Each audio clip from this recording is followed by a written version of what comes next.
Hello and welcome, everyone. Good to see you. So there are workflow-related modifications that come from the paper that Jamie and I wrote about 3 years ago. One of the 8 modifications that we suggested in that paper has been rejected. That was the automatic acceptance after a 90-day period. So people didn't quite like that, didn't like it at all. The other 7 are still open. So that's the agenda for today, and we're going to start with the one that will affect the way we will proceed today and in the other workshops to come, the modification 007.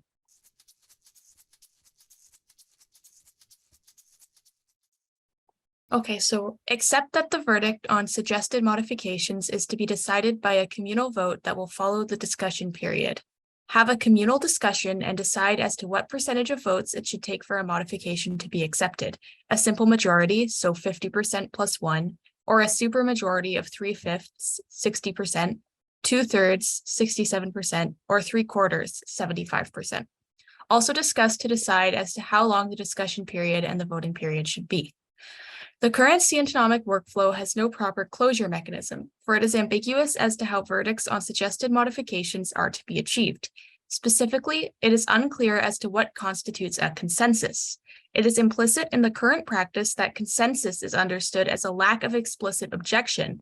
That is, if nobody objects to a suggested modification, then even a handful of positive comments are sufficient to make the modification accepted. However, there are problems with this approach.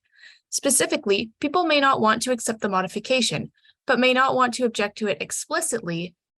People may not want to accept the modification, but may not want to object to it explicitly for a variety of reasons. For instance, some people may not wish to be seen as impeding the modification's acceptance. If a modification is proposed or supported by a senior member of the community, then many, especially junior scholars, may feel uncomfortable criticizing it. It is also the case that different members of the community may have different tenacity when debating proposed modifications. Some people may withdraw from a debate because they grow tired of arguing, rather than because they are convinced. In addition, the current workflow imposes no time limits on when objections can be raised by. This creates 2 issues. In some cases, suggested modifications are accepted too quickly before dissent has a chance to emerge, while in other cases, suggested modifications are not accepted for a long time, despite the lack of dissent. In short, without a proper closure mechanism or a time limit in place, suggested modifications can be accepted either prematurely or become abandoned. Thus, a solution is needed to ensure that the workflow has a proper closure mechanism and a time limit. So during the 2022 annual meeting, we've discussed several voting mechanisms, including simple majority, 2 out of 3, consensus -1, etc., but decided to use a version of the Michigan University process where, if more than 2/3 of the voters vote for the acceptance of the modification, it is accepted. If more than 2/3 of the voters vote for the rejection of the modification, it is rejected. In all other scenarios, the modification remains open and possibly with a task force being formed to come up with an adjustment to the modification and then future discussion in future workshops. This approach seems to strike a good balance between the extremes of the excessive conservatism of the consensus -1 approach and the excessive volatility of the simple majority approach. It also ensures that it is possible for some modifications to remain open. The notion is to accept this approach. Okay, I guess we'll start discussing. So any thoughts, any ideas? Admittedly, the underlying problem is that people have limited time. And so, when you publish a paper, it benefits your career. And so you have to emphasize those things. So I'm trying to figure out how we can add to this. I like the proposal, I support it, but I'm trying to figure out how, if we have a time limit, we need to have some sort of incentive for people to attend to the process and to think about it seriously. I'm not sure exactly how to deal with that part, although it's not in the proposal itself. So I'm definitely voting in favor of this proposal, but it has a missing piece, and I don't know how we fix the missing piece of creating an incentive for people to attend to the modification and to think about it carefully. One incentive that we thought about was to publish the notes, publish the comments. And that includes both the comments in the encyclopedia as well as the comments during the workshops where precede the voting. Well, I guess I will suppose we'll try and then see what happens. If that doesn't work, we have to come up with something else. I was just wondering, and I'm sorry if it said it in here, but I didn't see it. Who constitutes the voting base? Is it just whoever shows up to the workshop? Is it the whole community, I guess, constituted by the 40 odd people invited to it, and there's maybe like a week-long period where they can vote on the form? Because I think that could probably skew things a little bit if it's just people who show up. Yeah, so for people who wanted to express their opinion but couldn't show up, we asked them to also comment here in the discussion section of the encyclopedia. And Amir's comment is actually one of the negative ones, the comment that pretty much impeded the acceptance of this, and he raises some important points there. I agree with Josh, we have to decide how long this voting period is going to be. So that's one question. Are we voting all today, or is there a time limit there? So that's one thing. And the second thing is who gets to vote. There are several options as to who gets to vote. My suggestion is to send the link, voting link, to everyone in the community. So we have a mailing list. That includes all the people who have participated in our workshops, in the conference, in the ROP, anyone who published. So it's about 80 people or so, of which I know for a fact several don't participate at all. They sort of quit academia, have no interest. So the active base, you can think of about 40 people, give or take. So you can send to all of them and maybe give them time to vote. But specifically for this modification, because it's essential for our discussion of the others, my thinking was that we vote here and now just for this one to decide if that's a good procedure moving forward. Because otherwise, how do we even start, right? How do we even begin? Yeah, I think what the discussion shows is that we need some way, one, to decide who counts as a member of the community, and then we need to have a quorum. This is taken from the cooperative movement, and typically when you have a house meeting, if a quorum don't show up, you can't vote. So it seems to me we need some sort of way of figuring out who is the scientonomer, okay, and then what fraction of the community has to turn out in order. So it needs some sort of a way of specifying a quorum, what constitutes a quorum. I think that Paul was pointed out something very important. I mean, how we're going to decide who is scientonomer, right? But maybe this is also a tricky question. If we try to pursue this rabbit, maybe we can fall into the rabbit hole, because isn't the same as who is a scientist? What is a scientist? I mean, beside the people who practice science, I mean, I don't know. It's a tricky question. I mean, if we decide to go into that, right? We have for instance, you pointed out for this little experience that you made asking who is the major expert in the field of scientonomy to ChatGPT, and the answer was tricky, right? So yeah, just that. Amir?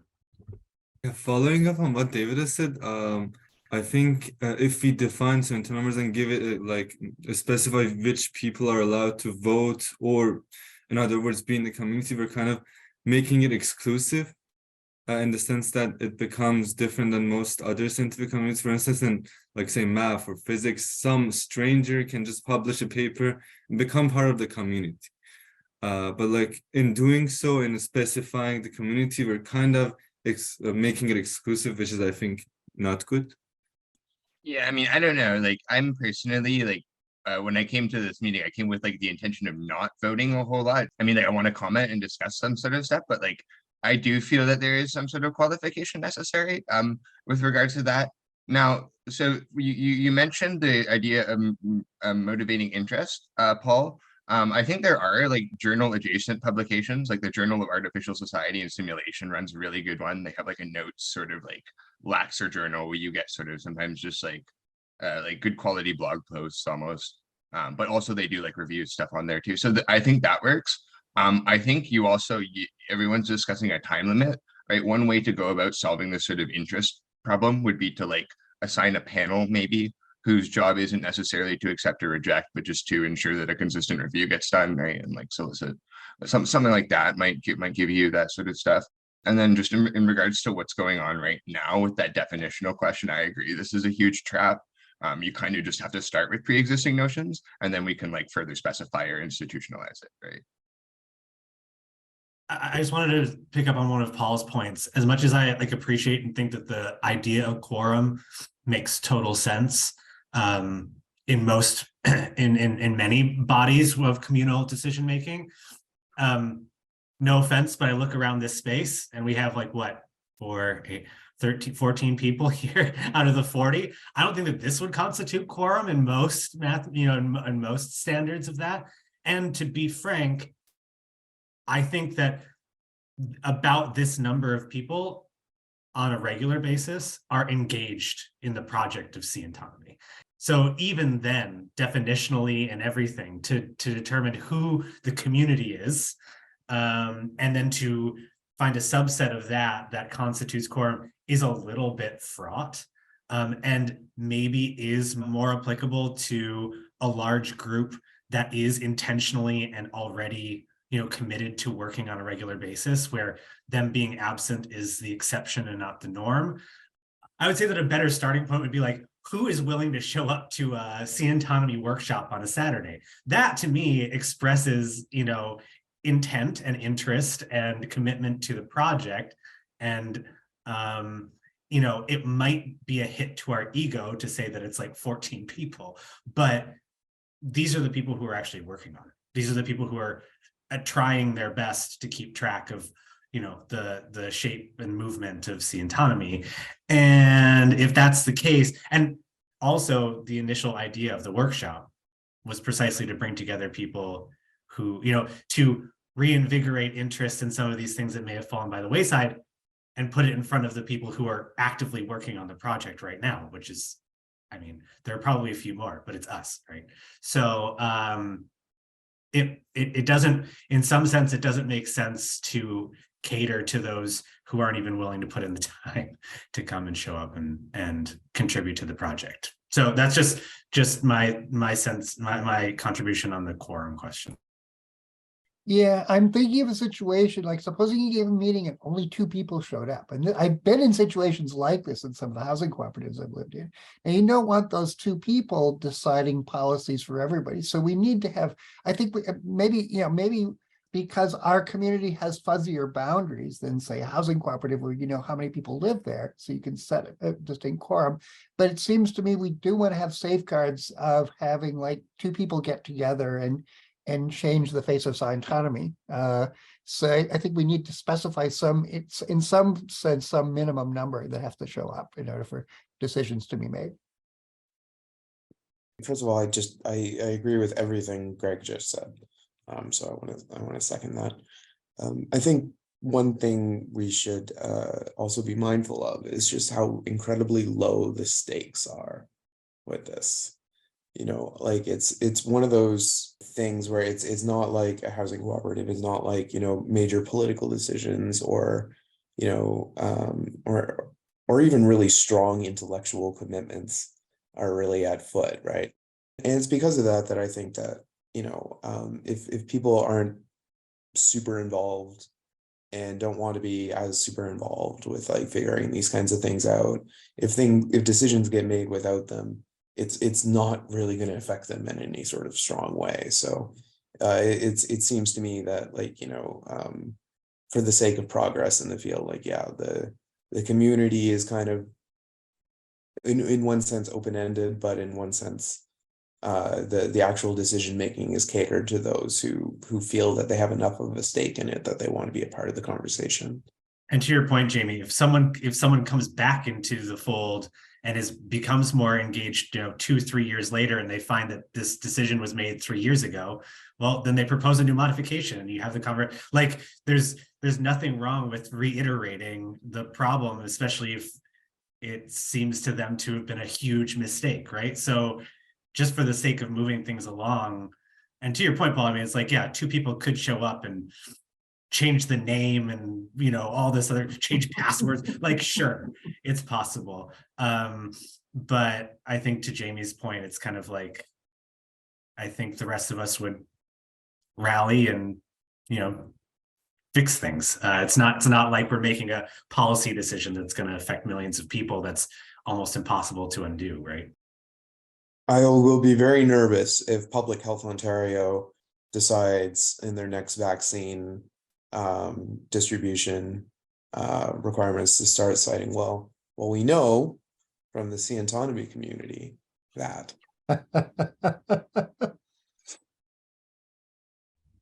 Yeah, I also second and third, I guess, in this case, what Greg and Jamie said. Yeah, I don't think the stakes are very high at this stage to worry about the quorum or to worry about people not showing up. My thinking is, just long story short, if there happens to be a standard time of year when we gather to discuss that, then I'm suspecting that anyone who has any stake in these issues will probably have the chance to comment. And even if they don't show up, like for instance, Amir had other commitments today, but we know Amir's opinion here. And same with Juan. Juan also expressed his opinion on a number of subjects, but he couldn't make it today. So I don't think it's a big problem at this stage. And even if something like that happens, it's a good, curious case, and we'll write a paper about it, how 3 people overtook Scientonomy.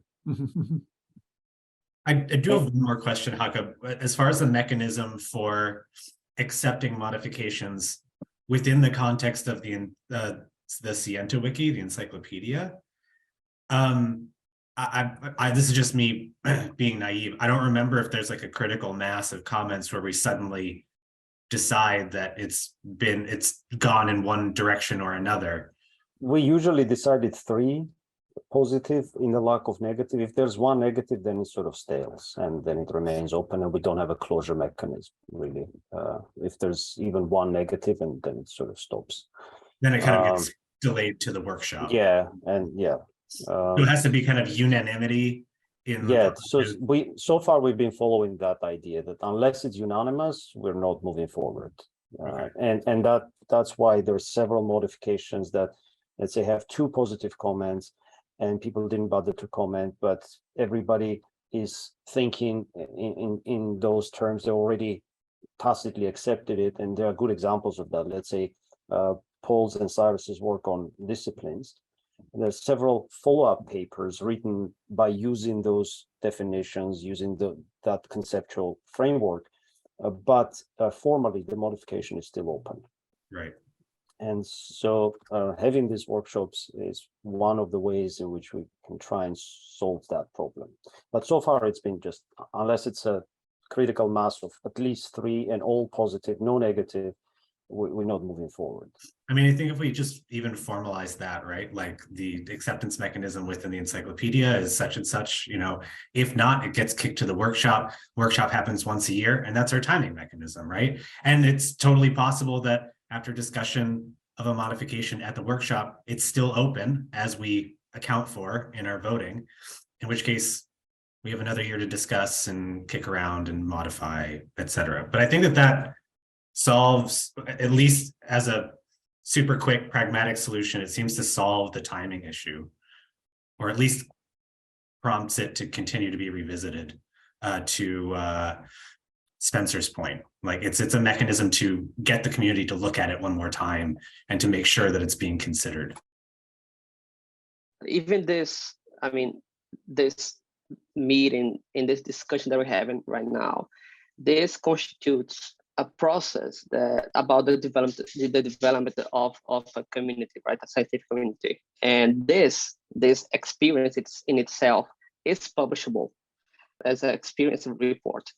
And many scientific journals even accept efforts that reflect this effort to accomplish something in science, even if it's not successful, let's say failures, right? And being part of this is, for instance, one possible way to be mentioned as a co-author of a such a paper. So we can take this as a material for publishing and also stimulating people to get into it and get their names into the paper. Just because Jamie said, the stakes aren't super high, we can always go back and fix any, so-called mistakes later on. Would we be applying the same 2/3 vote to, say, overturn a previous decision on a modification? Or would there be a different mechanism to do that? Well, if we accept this 2/3 process, then it will have to be again 2/3. It would all be for 2/3. Yeah. Okay. Well, once again, given the current state of the community and how young we are and how not very numerous we are, I really don't think that that's a big issue. I'm just trying to think about hypothetical cases when a coup like that happens. Well, then the worst case scenario will get the mosaic split, right? We get just two communities working and say, no, these are not real scientonomers, and no, those are not real scientonomers, which will be fun in and of itself. I think it's going to be a lot of fun. I'm going to start my own community, the Scientologists, and I'm going to stay with a consistently Greek word and not this weird mix-up Scientonomy thing. Oh, yeah, sorry. I was just gonna say, I mean, like, there's this whole thing about institutionalization, and I get the pushback about it. In my view, and this is from somebody who's like, who's a big fan of like the Anglo-American legal tradition, is that all you really want is just people like appointed as like referees to do some, like, you're never gonna get perfect like neutrality or neutral people, but like when you delegate the authority into people, you kind of avoid like specifying this thing, like, is that or is it not? But I agree that this whole thing is kind of like a huge non-issue. Like, even if there was like, say, 2 or 3, like, a cabal or a cult of Scientologists who went and got their thing accepted in really dubious circumstances, right? I don't think that would stand, or like, what I mean? I just think all this sort of like quorum and like that questions are like a little far afield from where we sit. So, but yeah, I do think that like in terms of like moving like review stuff forward and like getting an answer to stuff, like one of the best way would do is just side of like impanel the people and just like get these people to kind of survey the community. So the encyclopedia is programmed in such a way that allows for different Scientonomy communities to have their own opinion. All you need to do is just to create a different community and then trace acceptances and rejections of respective theories. So it can handle parallel communities. We programmed it in that way from the outset. Even despite the shortcomings that we've unearthed in our discussion, I think we're better off with this proposal in place than without it. So I would say that we should just proceed to, you should probably have the third option of keep open along with the others, but I would say, I think we should just go ahead and vote. I was just going to say that in the absence of a rule, I think that usually just simple majority works fine. And now that we're going to accept 2/3, that's just my own opinion here, but I would just say, just vote, yeah, accept, not accept, and then if we say not accept, then I don't really know what we're doing for the rest of the day, to be frank. Yeah, we don't already have something in place, so we don't know. Does this voting on this proposal require a simple majority or 2/3? If we approve this, then everything else is 2/3. I guess we need some proposal. I would say, yeah, let's for voting on this proposal, let's say if it gets 2/3 support, it passes. We need a way of deciding what constitutes the outcome for this proposal. I wonder if we might add an addendum, though, to say that at least 10 people have to show up to make it possible to vote. Just an arbitrary number, since we've got how many people do we have here now? 14. 14. Yeah, I would say let's put a minimum. Let's put a minimum on. Let's add to the proposal that at least 10 people have to be present. But Paul, Yeah. so you're basing the decision of this threshold. I'm just throwing in a number that we have right now, right? Yeah. Yeah. Okay. So why not take, let's say, an average number of people from all the workshops that we have that we have had right now until now, and then come up with this average number from there? Yeah, I was. Or do we proposing- start to I'm sorry. or do we want to start over? No, I just was throwing out a number. It seems like if we can't get 10 people to come to one of these, we shouldn't hold it. That's Yeah, but I think that's a separate, that's literally a separate proposal. Yeah, that Okay. is a separate proposal. Let's just yeah, but the vote on 2/3 this it now. doesn't mean anything unless we say how many people have to show up. How about, since in order for there to be mathematically 2/3, there must be at least 3 people. Yes. Well, yeah, Yeah, I don't think it's a big issue at this stage, Paul. Yeah. I think Yeah, we I spend want a to bit- lean on Jamie's comments about this being relatively low stakes, and just for the sake of getting this moving, I would say I'm comfortable personally with voting yes or no and having a simple majority rule on this issue, and then move on from there. Yeah, let's vote then. Akko, do we have to submit this for you to see the results? Yeah, and then the thing with this form is that you can then edit it as well. So you can go back and Okay, so you vote on select the your other. choice and then hit submit at the bottom, and then we'll. Yeah, and then it shows the responses. You have to click on submit button, and then you can vote for the other modifications as well. Just modify. So we have 10 people who voted. Is that okay? Are we going to consider this done? You shouldn't be putting someone like me without any knowledge of the democratic process to be responsible for making these decisions. Somebody So- from North America. Yeah, why do we have Yeah. the Soviet doing it? Yeah, it's like not only Soviet, but also a Soviet who then ended up living in the so I post-Soviet think Armenia.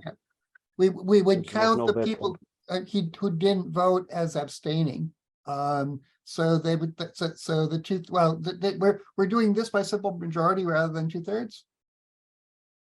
Whichever way you do it. It with doesn't this really particular matter in this voting- case. Yeah. Yeah, in this particular case, In this I think. particular case, it looks like the support is so overwhelming, it doesn't matter. Yeah. So we're going to consider the motion carried then. Okay, wonderful. Thank you, So everyone. do I get paid for voting? That is the Armenian way. I Oh, actually I- decided not to vote because it's a modification that we suggested. So I Oh, thought okay. I shouldn't, but that's okay, I guess. So from now on, we're going to use 2/3 in our votes for the other ones. So the next on the agenda is 001.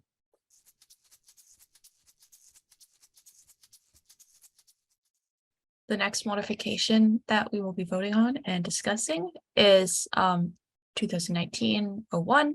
So this modification is to accept that the goal of peer reviews of the scientonomic workflow is evaluation for pursuit worthiness rather than acceptability. While it is implicit in the scientonomic workflow that paper submissions are evaluated for pursuit worthiness rather than acceptability, this is yet to be stated and accepted explicitly. As seen in the case of the traditional workflow, when the goals of the peer review process are not clearly articulated, some reviewers review for pursuit worthiness, others review for acceptance, and others review for both. As a result, it is often unclear how the content of a published article should be understood, as accepted by the community or as merely pursued. Thus, to avoid confusion, it is important to state explicitly what the goals of the peer review process are in the scientonomic workflow. I mean, this is sort of key, this is basic, just sort of ratifying our current practice, which is that the peer review process determines just whether it's worth publishing and pursuing, not whether it's accepted. You know, the workshop is the mechanism for acceptance. Yeah, I mean, obviously, so it's one thing to kind of pay lip service to the idea that we're voting for pursuit worthiness rather than acceptability, but you know, there might not be a huge amount of substance to that if we don't have norms of what we think, what norms must be satisfied in order for something to be pursuit worthy, right? So, like, I mean, and this is, I think, just as a random kind of interesting note, or maybe interesting note, is one of the big struggles with actual peer review practices. For a lot of people, being pursuit worthy means like, yeah, I think this has a good chance of being right, which is really close to acceptability, although not technically not the same thing. So it's one of those things where like, it seems like in order for this difference to really make a difference, we should have a set of expectations about like, you know, how those standards really differ, in a little bit of a kind of like a kind of concrete way. Like you could hand out, like, what would the instructions to a reviewer look like, you know, these kinds of things. Yeah, yeah, exactly. Like what Jamie just said. It feels like it doesn't have a lot of teeth, but it's something that you want. Like it doesn't feel like it can harm, and it's something you would want there. So in case you had a reviewer, right, who is very focused on acceptability, is something you can point to and you can say, no, look, this is codified practice. I agree you would want to maybe flesh it out a little bit more, but I think kind of like the purpose is that it's vague, right? Like the more you specify it, the more it can like become sort of a constraint. I think it's fine as stands. In our peer review guidelines that are currently in the journal, we already have in place a statement to this effect. So this has been the practice, but it hasn't been documented in the encyclopedia. If this modification is accepted, we can make sure that when we ask someone to review the paper, they understand that they're reviewing for pursuit worthiness. We don't have to reiterate that when we're dealing with members of a community, but when we ask people outside of the community to review papers, then we usually reiterate that this is for pursuit worthiness that you're reviewing. Phyllis, my suggestion is maybe we can discuss a few modifications at a time and then vote, so that way you don't have to jump back and forth between the voting page and or is that a good idea, or should we vote one at a time and move on? I think we should vote one at a time to avoid people getting confused. I agree with Paul. I think that we could just vote one at a time, just edit our responses if everyone sees that link. I just wanted to mention one thing, just to clarify the wording. So here it's not that we're judging acceptability on the grounds that the peer reviewers are saying whether or not, in principle, these modifications would be acceptable by the community, but they're just not evaluating whether or not they would accept the modification or not, right? They're not evaluating the kind of disposition to be acceptable, right? Okay. Yeah, that makes sense. I think that's what we imply, right, Jimmy? Yeah. Okay, thank you. Yeah, so just go ahead again, and it's the same link. You just have to edit your responses and just don't close the page, right? So you can, I think, the same where you just voted, you can go back and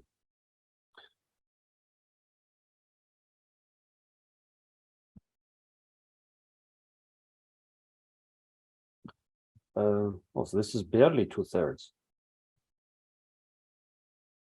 It's barely 2/3. So we're still going to consider it accepted, I guess, in this case. Okay. Thank you.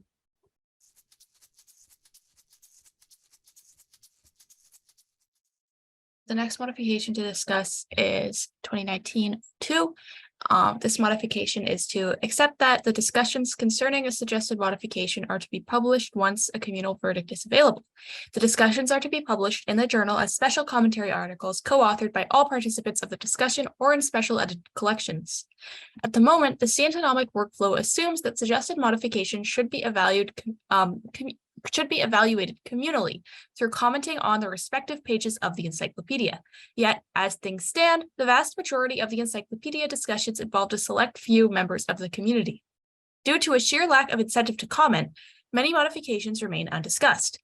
This affects the inclusivity of the workflow. While theoretically it is inclusive as all members of the community can in principle comment, in practice it remains far from inclusive as many members of the community lack incentive to comment on suggested modifications. This also stales the advancement of scientonomic knowledge as suggested modifications sit around waiting to be discussed and the status quo remains. Therefore, the workflow needs to incentivize commenting, for otherwise, the lack of participation thus leads to a conservative enterprise where changes to the mosaic happen slowly, if at all. I think I've decided that I want all of my work to be summarized by really bright undergrads because it sounds so much better out of others than it does out of mine. Are we voting on that, Jamie? I think we need 2/3. Yeah, we need 2/3 to like who do we support over here? And I vote against me. I insist on having ChatGPT as an option as well. So I have here the comment by Amir. I think you can see that it's generally very positive. So we also have to decide how we are going, if we are going to publish this, the specific format of it, specifically, should it be a one co-author paper that discusses all of the modifications that were touched upon during the workshop, or should it be a paper for each paper? That's, let's say, all of the modifications from the paper by Jamie and I, all 7 of them, and all the comments should be collected in one, or should it be one paper per modification, so sort of micro papers? So that's one thing we have to probably discuss here if we are going to publish. Any thoughts on this? I think I would go with the micro papers, one for each modification, because we need to summarize the reasons why each modification was accepted. So that's one way. The alternative would be to have just one paper for as a result of the whole discussion, everybody co-authors, and then will be headings in that paper for each modification, just like this. So the preamble would be stated, and then there will be who said what, and the results, the voting results as well. So all of that will be published that way. My personal take is that I would think that one paper probably would suffice per one workshop session. But I'm curious to hear what people think. Rebecca? Yeah, I was actually going to say something that Izzy just said in the chat, but if we do have a lot of modifications like what we're discussing right now, I think it would be difficult to do a bunch of different micro papers for all of them, and just putting it all in one paper is probably best, also for the sake of organization, because you can just have one per year. The other thing I wanted to say is, would the co-authors include everyone who participated in this discussion in the meeting, or would it also include the people who commented and whose comments were used in our discussion? Because I think that if someone can't make it to the meeting, then commenting could be a good way to get them involved in that. Yeah, the idea was to include all of the comments, both during the meeting and the encyclopedia, because that's one straightforward way of incentivizing that type of commenting as well. And the encyclopedia comments would go first. Yeah, I agree with you and Rebecca that probably should go for just one paper, because, well, beyond the reason that you all gave, I think that this is also a way to incentivize people to get engaged in the workshop. This is one way to include everyone in a paper. For instance, as I said before, we can use this as an example for paper, how we be discussing things, and can, for instance, review based on the comments. We can even start the publication of a paper with open science practices and see what people think about our process, right? And then after that, we can publish the paper saying, well, we went through a workshop, then we went through a open science practice, and then we published here everything. And the names of all authors and co-authors is based on the people who are engaged. Yeah. So this is the reason I'm joining you both, that we should go with just one huge paper, especially because, for instance, I may not participate in some comments, not as I'm gonna do it in others. I'm gonna engage more strongly in others, and then so this is a way to balance everything, I think. We should also probably discuss who will be mentioned as the first author of that paper.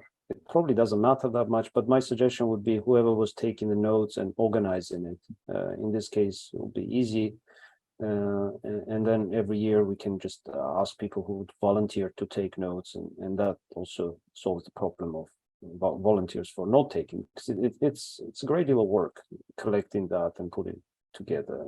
It's not as straightforward. Even with the video recording, it might take a while to put all of that together and sort of clear up some of the fluff, including this particular sentence.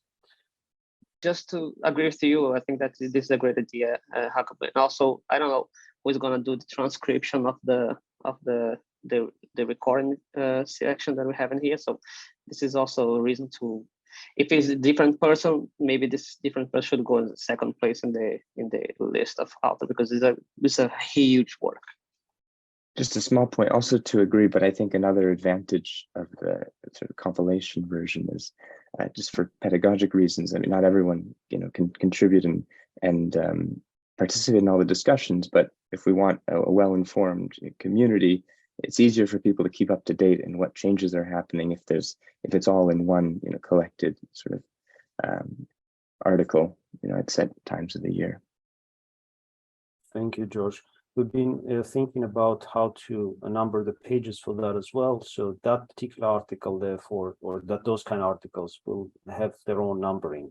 They won't have the same numbers, like from 1 to whatever page numbers, but they would be like C1, C2, C3, and so on. So just like in many other journals, they have special page numbering for this sort of articles to separate them from peer-reviewed articles. So it's a different section of the journal, essentially.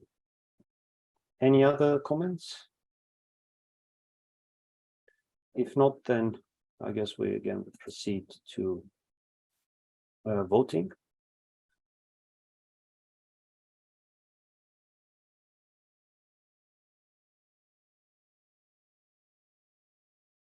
Okay, I suppose the motion carried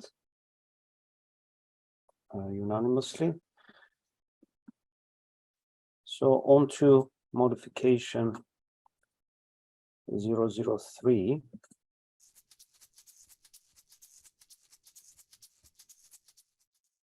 And this modification is to accept that the commentators of suggested modifications are allowed to suggest reformulations of the original formulations. Also accept that, by default, the new formulation should bear the original author's name, unless the author decides to give credit to those who significantly contributed to the new reformulation. This should be decided collegially by the author, the commentators, and the editors on a case-by-case basis.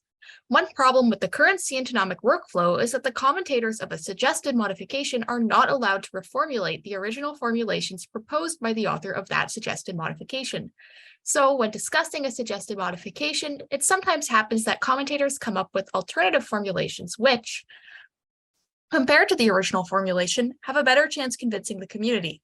We've had cases like this during our offline discussions. Yet, such reformulations are currently forbidden by the scientonomic workflow, which stipulates that any such reformulation should be suggested in a new paper, registered as a separate modification, and then assessed accordingly. Thus, even when all the discussants agree that a tweak to the original formulation can solve the problem, the current workflow doesn't leave them any choice other than working on publishing another paper with the tweaked formulation. This creates a bottleneck, as it postpones a possible consensus formation by adding an unnecessary bureaucratic layer. Yeah, I like this modification a lot because it's more compatible with other consensus systems where you can modify the proposal in order to reach consensus. But there's a problem with our workflow as it currently is for this thing. That's that by the time we are discussing acceptance, the paper has already been formatted and published. I'm wondering if you maybe have two stages. One, first it goes to peer review, and then it's posted in some preliminary form, okay? And then there's the debate on acceptance, and once the reformulation, any needed reformulation is done, then the final version is considered published after the reformulation. If we publish first and then reformulate, we've got a really complicated how do we do that? Do we recall the paper and reformulate it and put it back up? Or how do we make this work? I think we should try to make it work, but I think it requires a bigger change to our workflow. Jakob, is that like technologically something we can do? I don't think that sort of republishing or pre-publishing and then publishing will solve the problem, because no matter how much you work on that pre-published version, there's still going to be, or there has to be a chance based on our workflow, there has to be a chance of commenting after it's published. Otherwise, we sort of presenting or everything published is already accepted, and we don't want to settle on that, right? So technologically, one way of handling that would be to keep the articles the way they are. So they are published, the suggested modifications, and they are not changed, because you cannot change a published article without assigning a new DOI. It's just the editorial practice assumes that if there's any change, it's a new article, right? So it's its own entity. So you cannot change something that's already been published. But what you could do, if let's say we're having these discussions like this, or on the pages of the encyclopedia, and people keep suggesting their own formulations and tweaks and whatnot, and the community agrees on those, either through the encyclopedia discussion or workshop discussion, then obviously all of that is being published. Now with all these new formulations are also being published. So that way you have these new formulations published somewhere, again in the journal, but it's its own article, which will be part of this commenting paper, right? So that way I think it's quite doable. So we won't have to do anything with the original article. It will stay intact, correct? I mean, this might just be icing on the cake in some sense based on the proposed modification, but maybe just as a method of tracking, you know, that modification, the one that's tweaked, ends up getting some sort of a designation like A, B, C on top of its enumeration, just so that like if someone sees that it's, you know, letter C of modification 27, then presumably on the encyclopedia and within the kind of compilation modification papers, you'd be able to actually retrace the history and see how that tweak occurred. But otherwise, you would have no way of knowing that the kind of currently accepted modification had undergone any series of tweaks. So maybe just as an addition to potentially adding a commenter's name to it. And this doesn't necessarily have to change the modification that's being proposed right now. I'm just thinking of like the mechanics of it afterwards. We simply indicate by some additional marker that it's undergone some sort of tweak. That's all. One easy way of doing that would be just to add a text to the preamble of the modification and just say that as a result of discussion, now it's this, so this is what it used to be, and that can show the discrepancy between what you have in the encyclopedia and what you have in the paper. So that's an easy way of doing that. We can even add the names of the additional authors, or I don't know how that's going to work, but it's possible to add names. Or maybe even as a simple link to the name and say Greg Rupik suggested in 2023, and then that's how the modification became accepted. So we can tweak it, and also include a few words about it in the verdict to make clear in the verdict that what became accepted wasn't the initial modification, but the tweaked version. Just to clarify, we want to make sure that this suggestion applies only to those cases when a relatively minor tweak allows us to reach a consensus. This is not for cases where, oh, here I have a better one, and it's completely different formulation, completely different modification. It's like, no, it's not for those kind of situations. For those, you still need to sit down and write a paper.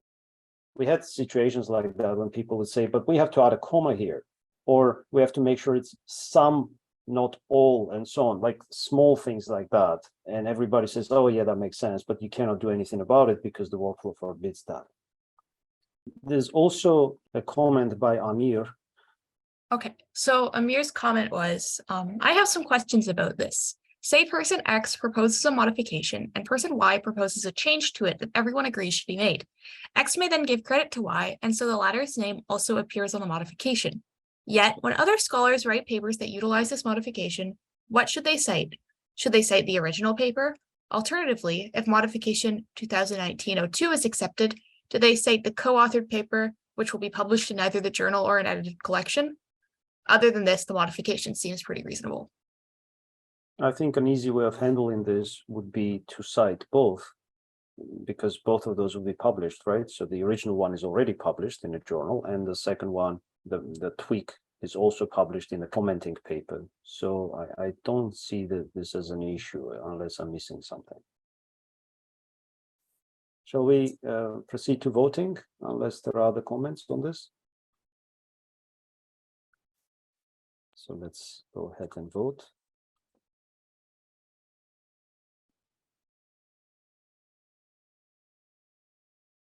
Okay, so that's carried.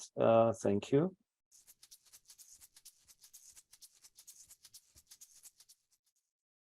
So the next modification is 2019-04.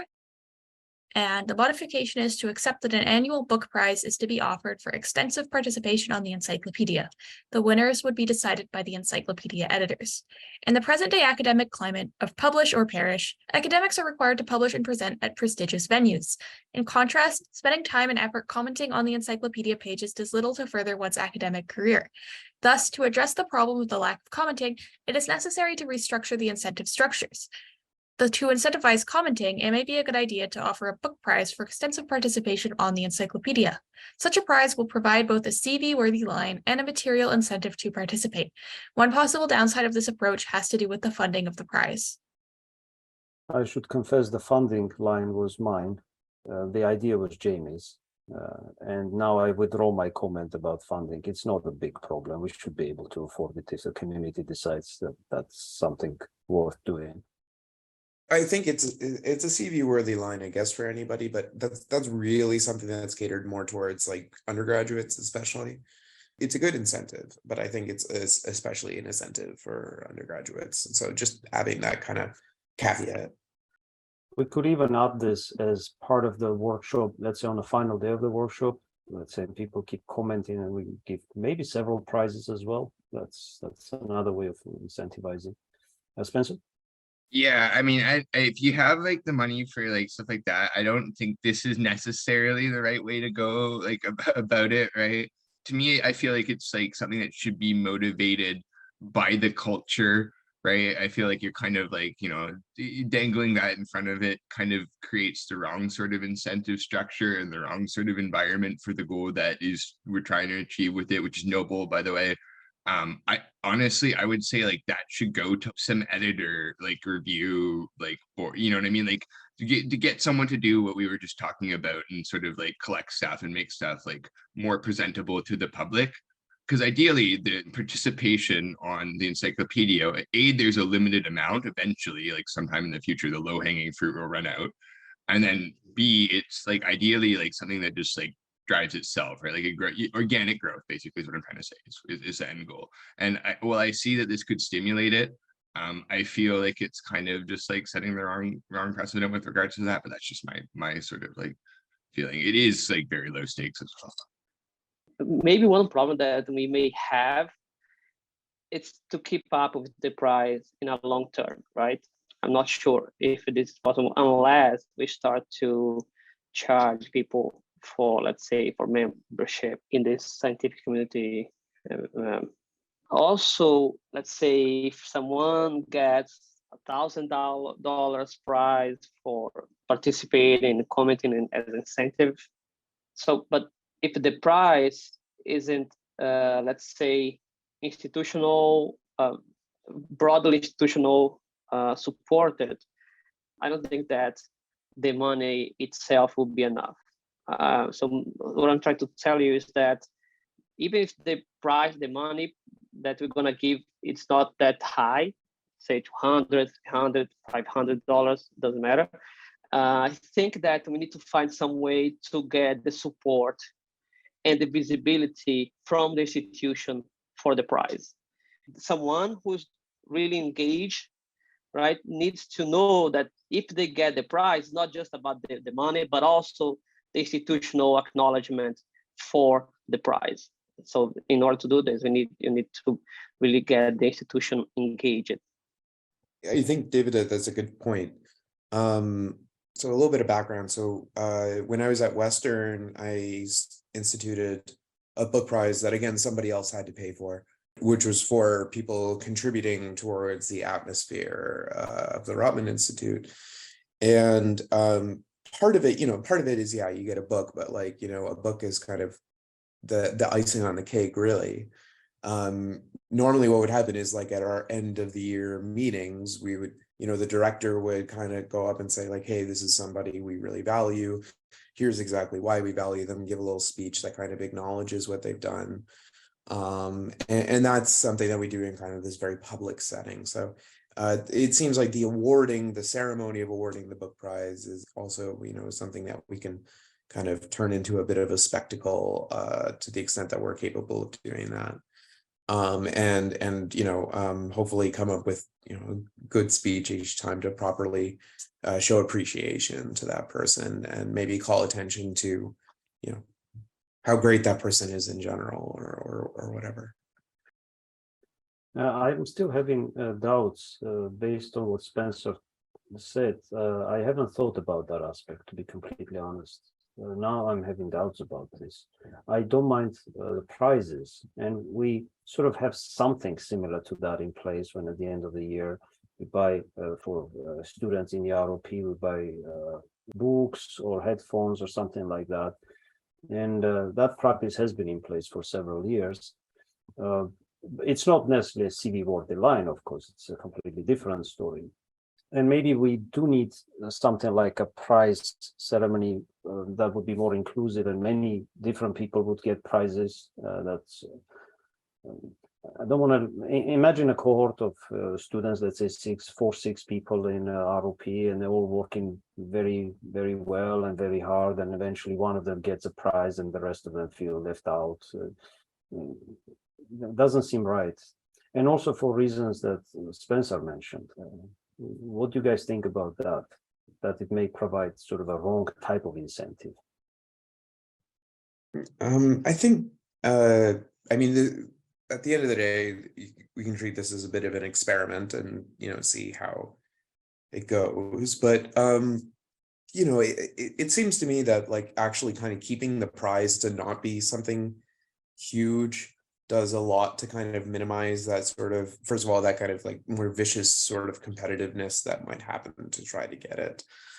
In terms of like inclusivity and those kinds of concerns, I generally feel like that's kind of a cultural thing anyways, right? Like as long as we're doing our due diligence to make sure that people feel appreciated for what they're contributing and, and that we're showing this recognition to one another on a daily basis, right? Then, hopefully like somebody who doesn't get a prize or something like that doesn't just generally feel forgotten or anything like that.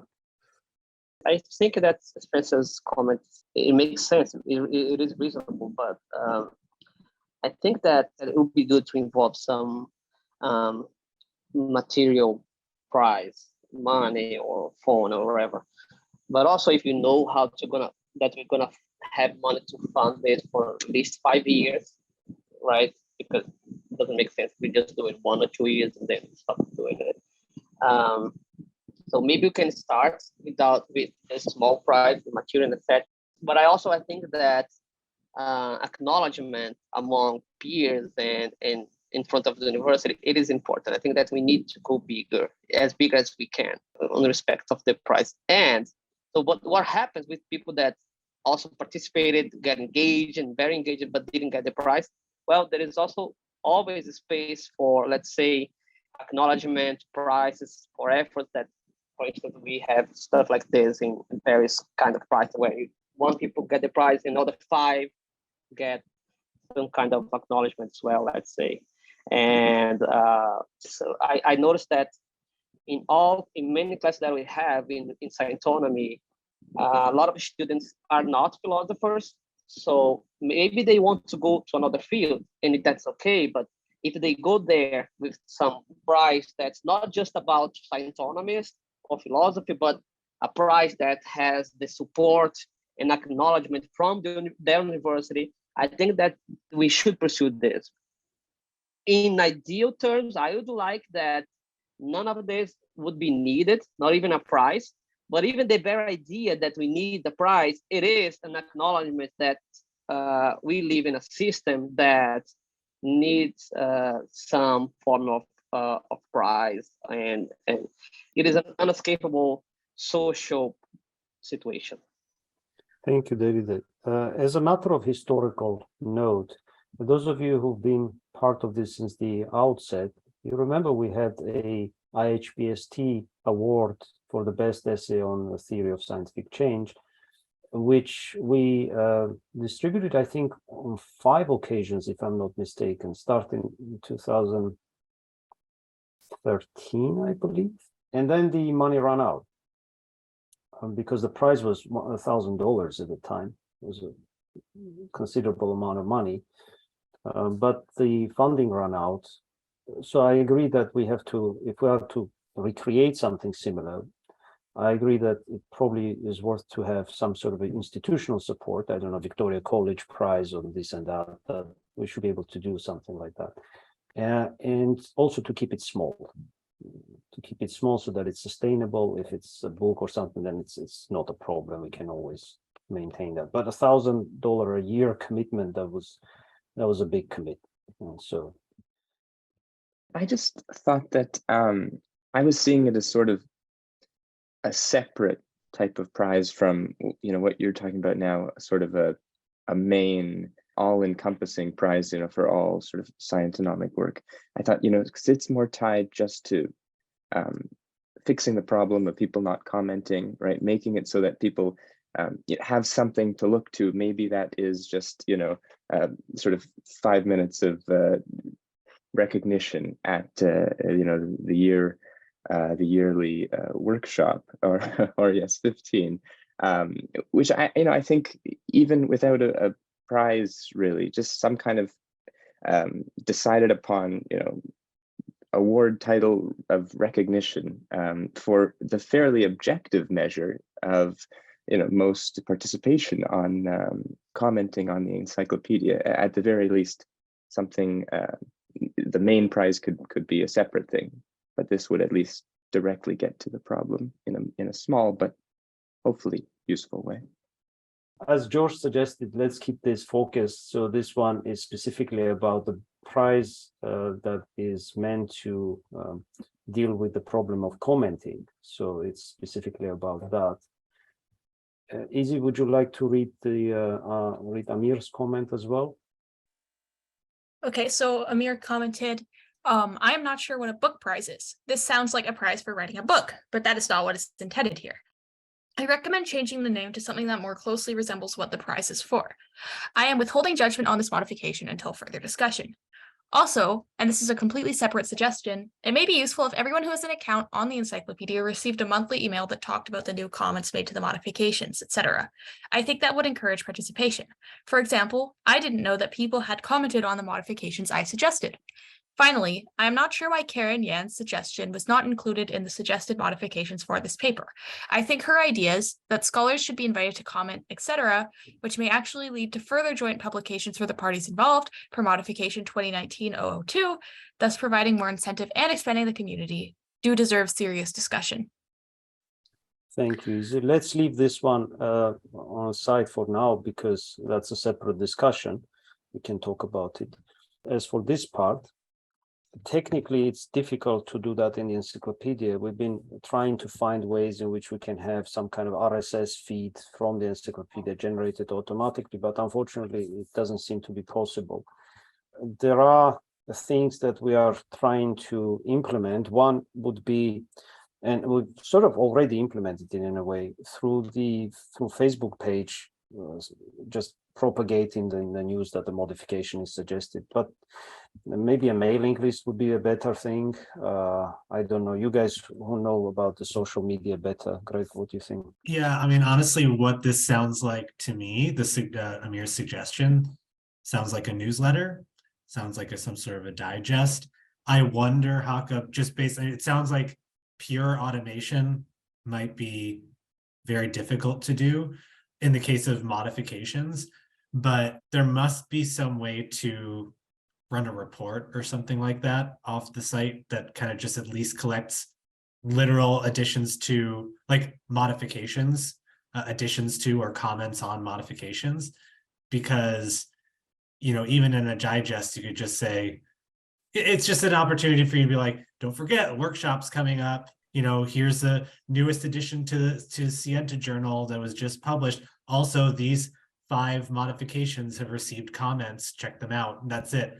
It might require someone doing it. Yeah, like this. So we've been playing around with this.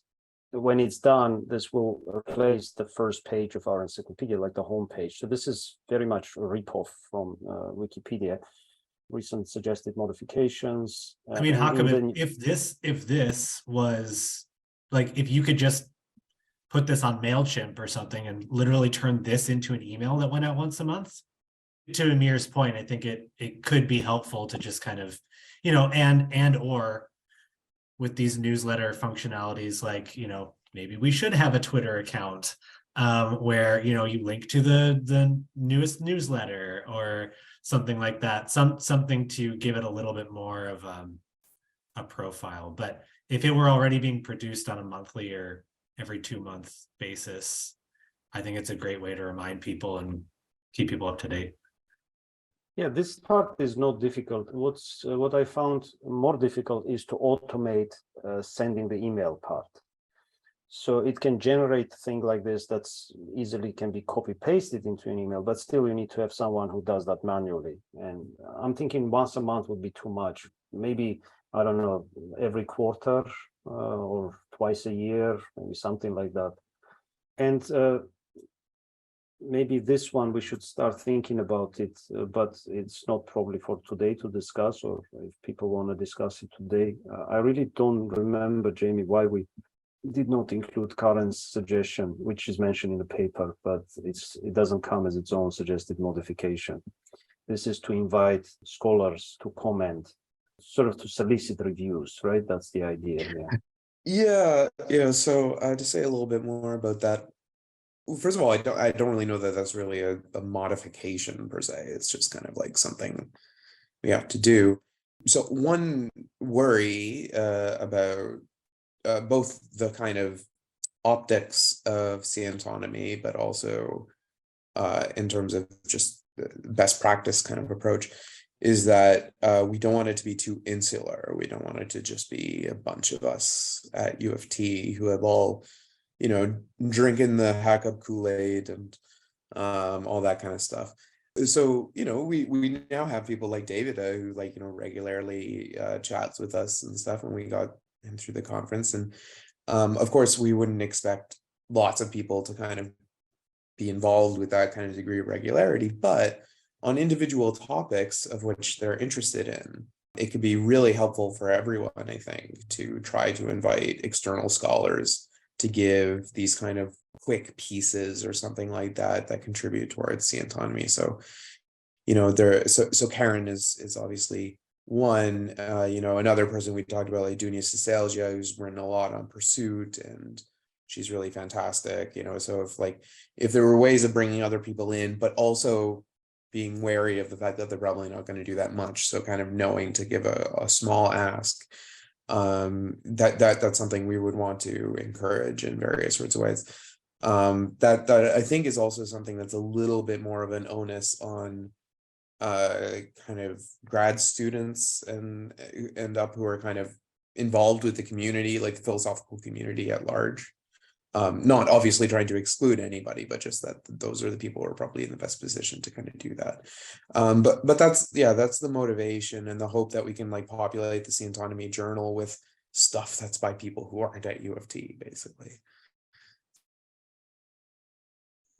We discussed the prize in itself, but we didn't discuss, for instance, the process of who would be involved in deciding the prize. The comments say that the winner are to be decided by the encyclopedia editors, but we didn't discuss this. My thinking was that we can figure out the details once we move on to the particular discussion of how to implement this. If it's decided that we have to do it, then we can discuss the particular implementation during the annual meeting. I think that makes more sense. So at this stage, I think the question is whether we are to proceed with this or not, whether it's a worthy suggestion, and then we can try to figure out the details. So if there are no other comments, we proceed to voting just for this, I suppose, just for a book prize for now, in the most vanilla shape of form. I suppose that's what we have.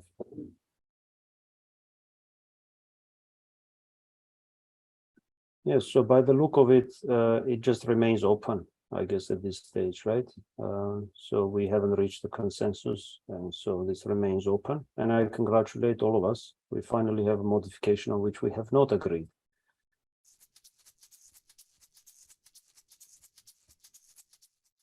Okay, so this is modification 2019-005, and that is to accept that star ratings are to be introduced for commentators who comment on suggested modifications on the encyclopedia.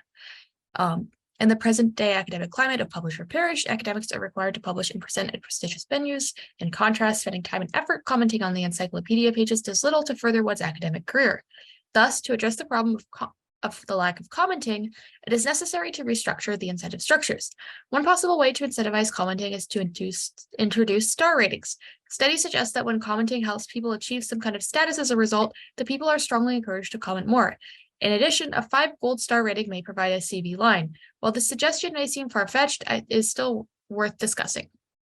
I'd like to say first that this was one of the suggested modifications that I personally did not support, but we thought it's still worth discussing. Maybe people will like it.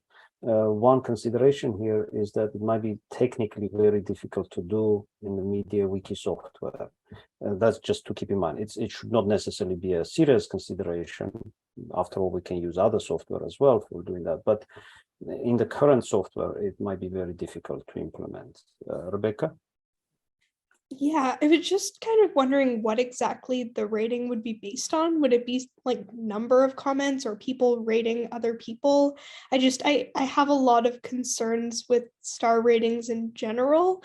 Whether that's, people creating conflict based on giving people star ratings, or whether like we're using some sort of biased system to do that. I'm kind of unclear on how we can make this fair and equitable.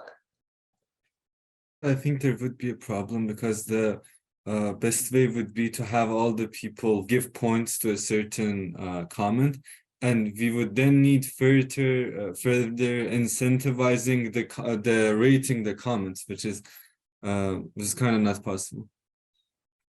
Yeah, I think the system we already have seems to me to be better in the sense of just having a up or down arrow, or like a like or dislike. That seems to me a bit more democratic, because some people vote on a 5-star scale differently than others, and it just adds additional complication and doesn't really give you a good idea of how many people are in agreement, how many people are in disagreement, which I think is the more important quantity, which is already being tracked on the wiki. Yeah, also like depending on how it is graded, or like how you base the rating on. But if it's based on like any sort of like, oh, this person has commented more, or this person has given like better comments or something, it might discourage new people from commenting in. So yeah, that would be another concern. Similar to what happens at the established forums, right? When you already have people with, I don't know, 10 million comments or some unrealistically high number with, you would have these people who are long-time contributors, and I see the point Alessandra is making. It might be very discouraging for new people. So I think that I'm gonna try to defend the 5-star system.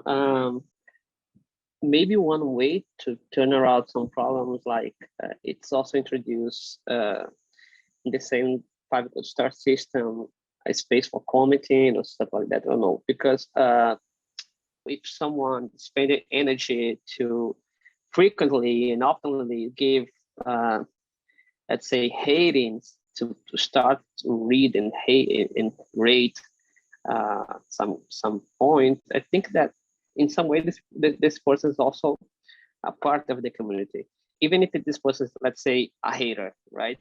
And I think that I see the point of 5-star comment, which ratings, which is to couple with our society and social media.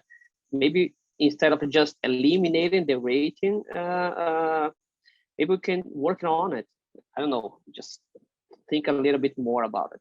Yeah, I agree that it's too complex to figure out right now in its current form. Probably wouldn't work, but I think it is worth revisiting at some point, because it must be said on those forums like Stack Exchange, this kind of artificial point scoring is incredible at incentivizing people to really participate. So at some point, perhaps something could be implemented that's more of an objective version of this, maybe like a point system, certain amount for sending for a comment, certain amount for voting on a comment, but not at the moment, of course. I agree that you want to incentivize participation, but one thing is participating with something good to say. One thing is like just leaving a comment because you want a 5 gold. Also depending on like how it is graded, but like I don't think it would really help with the like publish or perish in general. If the point, of course it depends on like how you're grading it, but if it's based, I'm thinking like basic TripAdvisor where you know like you leave a comment, people upvote it, people like it, and you get like a 5 gold star rating. If you just leave a comment, like it doesn't talk about like the quality of the comment, or if it's, I'm just saying like maybe like just having a lot of comments, but they're left just because people want to leave a comment and not because they have anything meaningful to say. That does not necessarily add to the discussion. That's just a concern. I do think having just a number being displayed of like how many comments you wrote might be helpful for participation, and it doesn't really come with the cost of potentially being like downvoted or given a 1-star review or anything like that. And aside from that, I do think the existing system of just endorsing or disagreeing with comments works sufficiently well in terms of a per comment basis. But if anything is to be attached to the commenter, I do think it would just have to be a participation score rather than a quality score, which would be too subjective to add. Thank you, Kai. Just to add to that, whatever we decide eventually about this, I think we should keep in mind what's in the realm of possibility given the MediaWiki software that we're using. If it's going to be implemented in on the pages of the encyclopedia, which I assume that we are restricted by what's possible in MediaWiki. So, for instance, I don't think there is a straightforward way of showing how many comments a person left. I just don't know how it can be done with the particular extension we're using. Maybe then we have to settle on some other. So there are some technical implementation issues which should guide us in this process. I mean, I don't feel particularly strongly about this one way or the other. But I think that the worry about like subjectivity and criterion and all that kind of stuff is like pretty misplaced. Every single participation grade anybody has ever gotten in a humanities course is based on the exact same thing.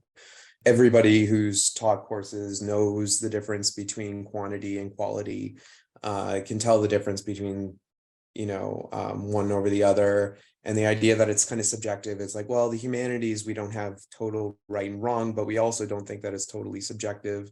And that quality is something that we can judge as professional, in this case, philosophers.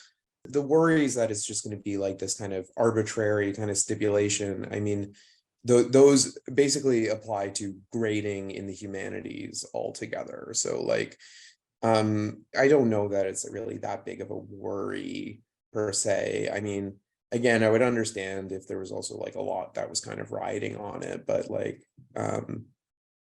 less rides on this than on people's grades. Any other thoughts, any other comments, or shall we proceed to voting? Seeing none, let's proceed to voting.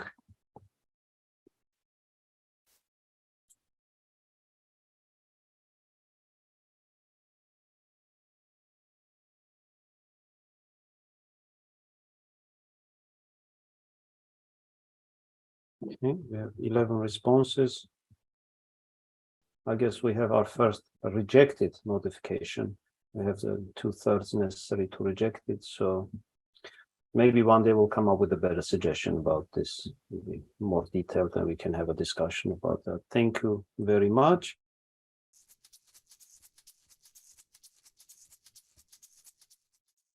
So the final modification from this paper is 2019-06.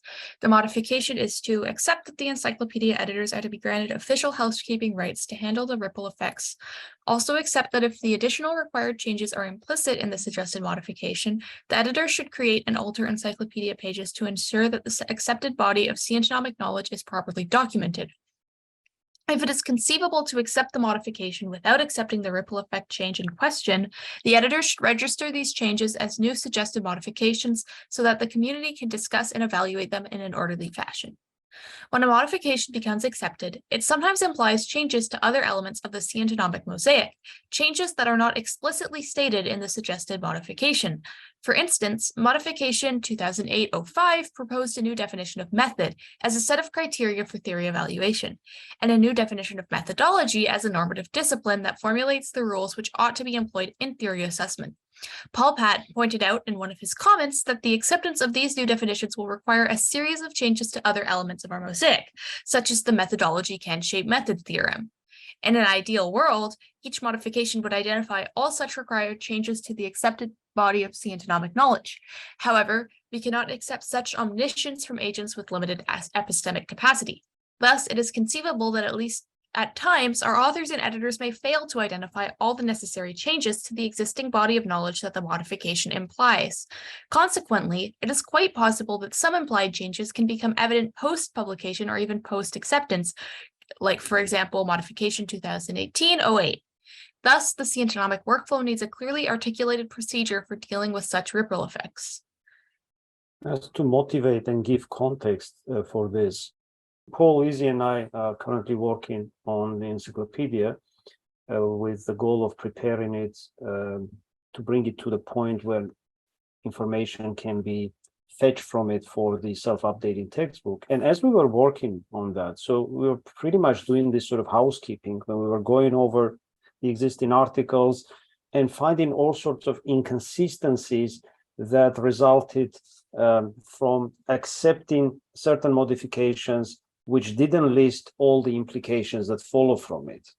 And these are implications that are, in many instances, are rather trivial implications, which everybody would agree that, yeah, of course, it has to be modified because we already accepted it. But because of just the lack of omniscience, it just happens. So this ripple effect is a phenomenon that exists. We faced it on several occasions already. So what we ask in here is not some sort of a permission to change the body of knowledge as we see fit, no, but to make sure that if something was implied in the modification, now it's explicitly stated in that modification. For instance, I'll give you an example. Maybe I'll just pull the page for Rowley's modification. At the time of the publication of Rowley's paper, we didn't record or document the existence claims for different ontological entities. It wasn't part of our practice. But surely the modification implies what Rowley says is that questions exist. There is such a thing as a question. So this wasn't initially included in the modification, but it clearly implies.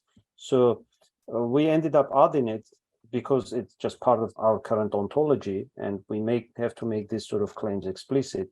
So these are sort of things we're talking about. And we're doing this customarily already because it's just part of making the encyclopedia comprehensive and making sure that the ontology is properly stated, and including things like that, that question is a subtype of epistemic element. So this also wasn't explicitly stated. It was stated, but it wasn't explicitly documented as its own page in the encyclopedia. So it's this sort of changes we're talking about, where we make the semantics clearer, we try to make the semantics more explicit and more well documented. So that's the motivation. Yeah, I have just one question. So how are we gonna, how people who are not often engaged with the scientonomic community will keep tracking this very small modifications? So the purpose of this is not to modify the content of the scientonomic knowledge, but to modify the way it's documented. So as such, these are not suggested modifications we're talking about. All right. About handling the ripple effect when something became accepted but wasn't documented properly. Does that make sense? Yeah. And as we learn about the process of scientific change, we also learn about the process of how best to document questions and answers. Only recently, in the last 3-4 months, we realized that one good way of documenting questions and answers and conceptualizing them is by means of RDFs. these are the RDF triplets, where each statement is analyzable into a subject, predicate, and an object. It's a standard internet format, and many resources, including Wikipedia, have a way of exporting into RDFs. And for us, it's also a way of doing that. So now we're converting sort of the cuts into the encyclopedia into that format, but of course it doesn't affect the body of scientonomic knowledge in direct fashion. So if you just look at the encyclopedia, you're not going to notice many differences, but it allows us to handle the data more precisely. I have one thing to maybe mention. How transparent will the housekeeping effects be? Will they be published or in these micro papers or anything like that? One thing we're currently considering, that's a very good question, is maybe an annual housekeeping paper. We expect one to happen this year, where we will state the things that require changes. And maybe I'll show you what it might look like.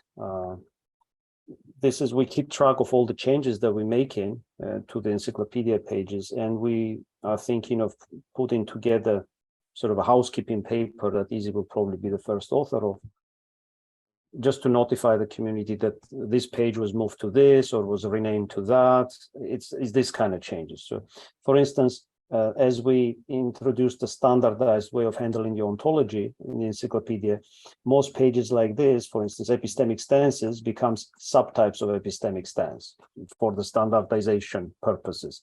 So the naming becomes standardized, and so we will handle all of this in that paper. So there will be a table that explains what moved where, and once again, this doesn't affect the content, but it affects the way we document the scientonomic data, which is very important to keep standardized.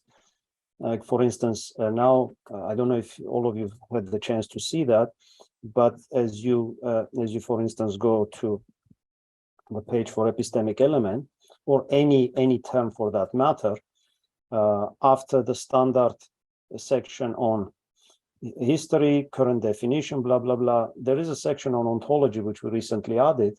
So these are the standard ontological questions that can be asked about any term, whether something like this exists, what are its subtypes, what are the supertypes, associations with other elements, and all non-standard questions as well, which epistemic stances can be taken, and so on and so forth. But this requires a standardization of page names as well. So for instance, the subtypes page used to be called epistemic elements, but now it's called subtypes of epistemic elements. And the same applies to everything else. If you go to theory, for instance, similar ontology section exists for theory, and its subtypes are mentioned here. Associations are mentioned. So a question can presuppose theories. A theory is an answer to a question. So it's all standard way of documenting ontology, but this requires modifications of page names, sometimes creation of new pages, which, as far as we understand, does not alter the actual body of scientonomic knowledge. I think that's fine, so long as everything is published somewhere, either in a paper or a newsletter or some other means. Maybe a section in the Scientonomy journal, right, Kai? I mean, something like, especially death and twist. This is small things. Yeah, we were thinking of exactly that housekeeping paper. I don't know how it's going to be titled, but the idea will be an annual report on changes in the encyclopedia, which will include both changes in the format and, importantly, in the content. Okay, Phyllis, I don't see any comments. Maybe we can just proceed then to voting if nobody wants to comment. Okay. Okay, so that's carried. Thank you.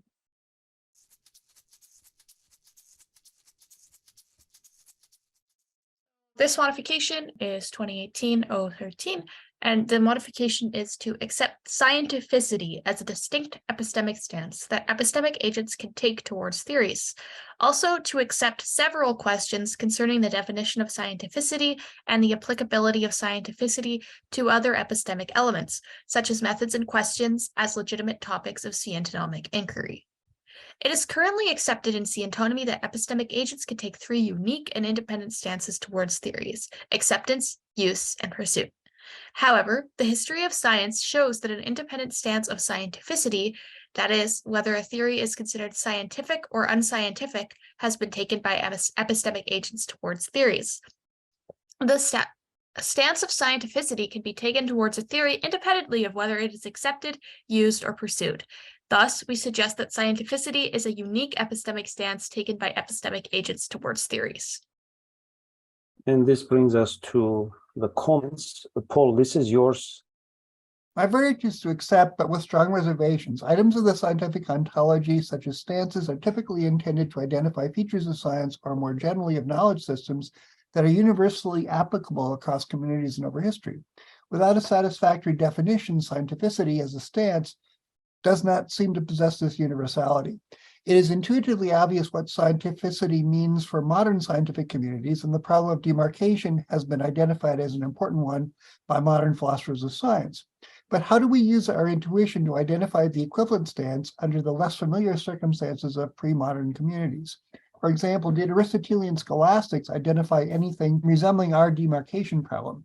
How would we even recognize the equivalence without the aid of a definition? Presumably, Copernicanism would have been unscientific to scholastics, since it was incompatible with a number of theories accepted in the Aristotelian scholastic mosaic. It was also unlikely to satisfy the Aristotelian method of being intuitively obvious to an expert. But there is no definition that specifies whether either criterion is relevant. We have no way to identify the equivalent scholastic stance, or even say that there was one. How, for example, does scientificity relate to another concept, possibly stance, that would have been relevant to scholastics, that of heresy? The concept of heresy clearly has to do with whether a theory is compatible with the theological propositions accepted in the mosaic. Would a heretical theory also have been considered for that reason unscientific? This might seem plausible, but with no definition, we have no way to say. If scientificity is accepted as an epistemic stance, then we need to add another open question related to its definition. We need to add the question of whether or how is applicable outside the context of modern science. Okay, so to summarize then, it's just a question of, it seems like scientificity is a local stance. We have a pretty intuitive sense of what it means for modern science. We don't have an intuitive stance of what it meant historically. So this is mine. If I understand it correctly, Sarwar and Fraser's suggestion amounts to accepting the idea that scientificity is a universal stance that can be taken towards theories. This assumes that scientificity as a stance is found not only in the post-18th century science, but also in a pre-18th century science. Is this latter part that I'm not sure about? What complicates the situation is that it is not quite clear what the authors mean by scientificity. I realize that providing a definition to the concept is not an easy task. Scientificity is notoriously elusive. But without such a definition, we cannot even begin to address the question of whether scientificity is a universal stance. So as far as I can tell, scientificity is a local stance peculiar to some contemporary scientific communities. It is likely that other epistemic agents and other time periods might have had other such local stances, such as heresy or dogma, might be considered as local medieval attitudes towards theories. Special research into the nature of local stances is clearly necessary. Without a clear notion as to what taking the stance of scientificity amounts to, it is difficult to say whether it is applicable to all epistemic agents or whether it is only a local stance peculiar to some contemporary communities. So a quick follow-up on my previous comment. It is currently accepted that the criteria that make up a method are threefold, so acceptance, compatibility, and demarcation. If we end up not accepting this modification, it will mean that the idea of demarcation criteria as universal components of a method should also be rejected, because it's sort of tied to that, right? If it's not universal, then it will be some communities will have that, but not others. Okay, this is Amir's response. Izzy, maybe you can read that one. Sure. Okay, so Amir's response is, thank you, Paul and Jakob, for your comments. I agree that the concept would greatly improve if it were properly defined. Yet, just as providing a criteria of demarcation is notoriously difficult, defining scientificity is likewise challenging. Nonetheless, I would like to suggest that we can intuitively understand scientificity as relating to a community's notions of legitimacy or illegitimacy of theories, methods, or questions. I concede that the use of the term scientificity was imprudent on our part, as it sounds too science-centric. And so Paul correctly points out that it is difficult to see how this stance applies to pre-scholastic communities that were not scientific in the same way as the post-18th century communities. However, I would recommend that focusing on the term, which I am open to changing, somewhat takes away from the concept it is supposed to denote, namely that there is a logical difference between a community considering something legitimate, that is potentially acceptable, and considering it illegitimate, that is in principle unacceptable. In this light, even though the pre-scholastics may not have had a concrete notion of scientificity, as far as I can tell, the idea of what counts as legitimate knowledge versus what is illegitimate is likely present, albeit implicitly. You may point out that anything they deemed as legitimate was also accepted, so there is no difference between them. This may very well be, and I think it points to a way in which we may differ in our notions of what a scientonomic explanation amounts to. I am inclined to focus on the logical differences between concepts, such as acceptance, scientificity, and use, even though these concepts may not be realized, quote unquote, in a given community. For example, imagine a community in which all of the accepted theories were also used, and vice versa. When considering this community, there would be no reason for thinking that use and acceptance are distinct stances. Yet we can all agree that even though some given community, say the pre-scholastics, may not actually differentiate between these two stances, the stances themselves at a conceptual level are quite distinct. This would show that while use and acceptance may not be realized, that is, may not manifest in historical data, they are nonetheless conceptually separate. You may ask, why are they conceptually separate? Well, it is because other communities do take one stance without taking the other. Namely, other data suggest that the two concepts are actually dissociable, and therefore they are also logically separate. I would like to suggest that we consider the difference between scientificity and other stances the way we would consider the difference between acceptance and use. Surely, as Paul and Hack both agree, at least the contemporary scientific community takes the stance of scientificity without taking the stance of acceptance, for example, string theory. Thus, we have at least one data point to suggest that these two stances are dissociable. Therefore, they are also logically distinct. In light of my comments about the realization of a concept in historical data, the best interpretation is that while scientificity is a unique and logically separate stance, it need not manifest itself in all historical periods. Accordingly, I would recommend the acceptance of this modification while accepting that, as far as I know, it may not universally manifest in historical data. Moreover, I wish to remark on Paul's point vis-a-vis heresy. As he points out, there are assertions or propositions which contradict the accepted theological propositions. If I understand his argument correctly, this shows that the notion of illegitimacy or unscientificity is derived from or is the consequence of incompatibility, rather than something that is independent. However, as we argue in Fraser and Sarwar 2018, the critical point for us is to separate these ideas in principle, and to show that, at a logical level, they are distinct even if they may not appear in all historical cases. Consider a hypothetical community that only deems as legitimate or scientific theories that do not contradict its already accepted theories.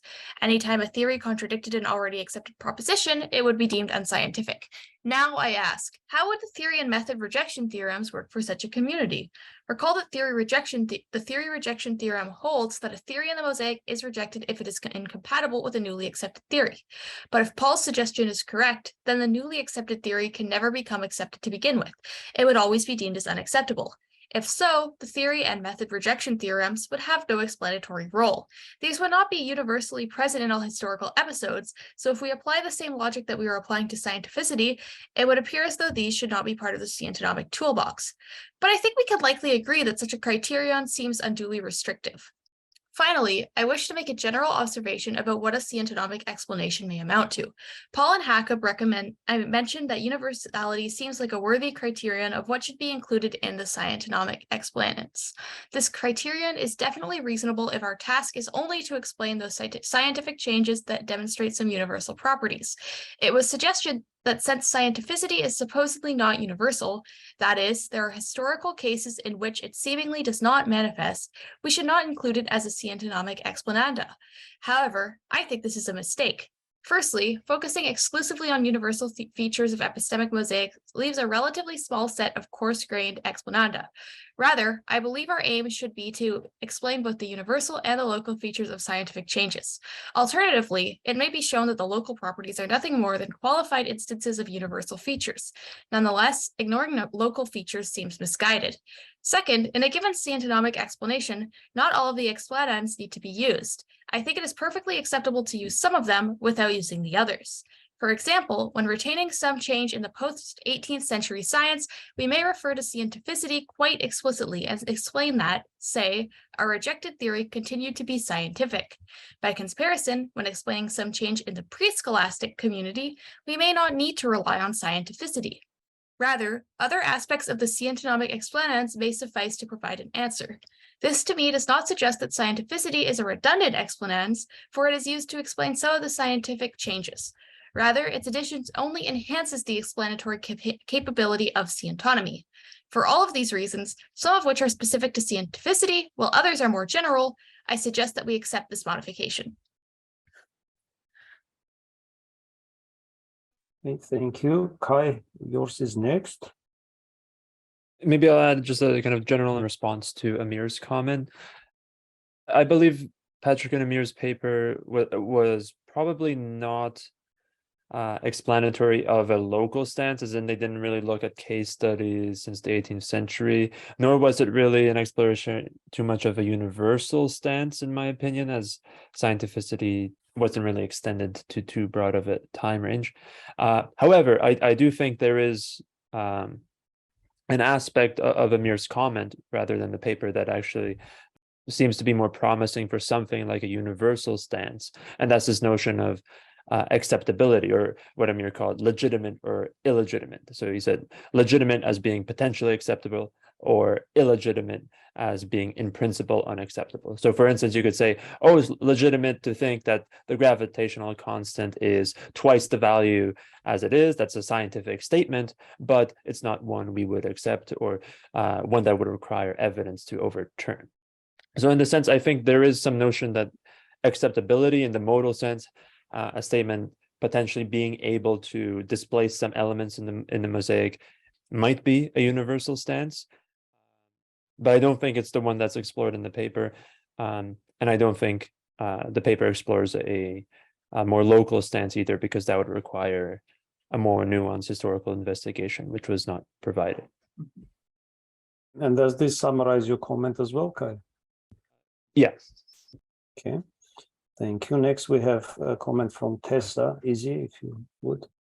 So Tessa responded that the suggested modification proposes that scientificity is an epistemic stance agents can take towards theories. Inherent in the suggestion is that the stance can be taken at any time and in any context towards a theory. Moreover, the modification raises several prudent questions to be accepted, namely what scientificity is and whether it is a stance that can be taken towards methods and questions as well as theories. At first glance, the modification appears simple and useful for evaluating a diversity of practices in the history of science. In many cases, pseudoscientific and scientifically questionable practices are deemed as potentially unscientific for the same handful of reasons: religiosity, lack of rigor, unfalsifiability, etc. In each of these cases, there would exist a demarcation criteria of its own that asks questions such as, what makes a practice religious, and what exactly distinguishes a rigorous practice from a non-rigorous one? It goes without saying that science is a product of its cultural context and the people that live according to the socio-cultural standards of their time. Would scientificity as an epistemic stance evaluate practices according to the standards of the times in which they took place, or modern ones? Moreover, evaluating the scientificity of practices that combine non-scientific theory with natural science would certainly pose an invigorating challenge to the scientonomist. An example of this is the intersection of cosmology and theology in the Middle Ages, which combined science and religion so thoroughly that they cannot possibly be divorced.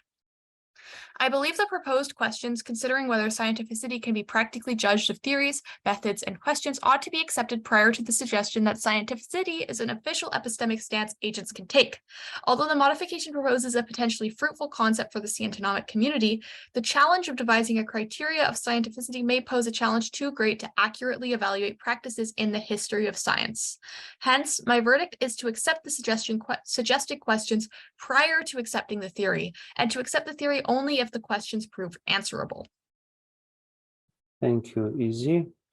And then we have Josh, that's your comment. So the suggested modification looks to lay the foundation for a scientonomic law to explain how demarcation criteria function in a mosaic.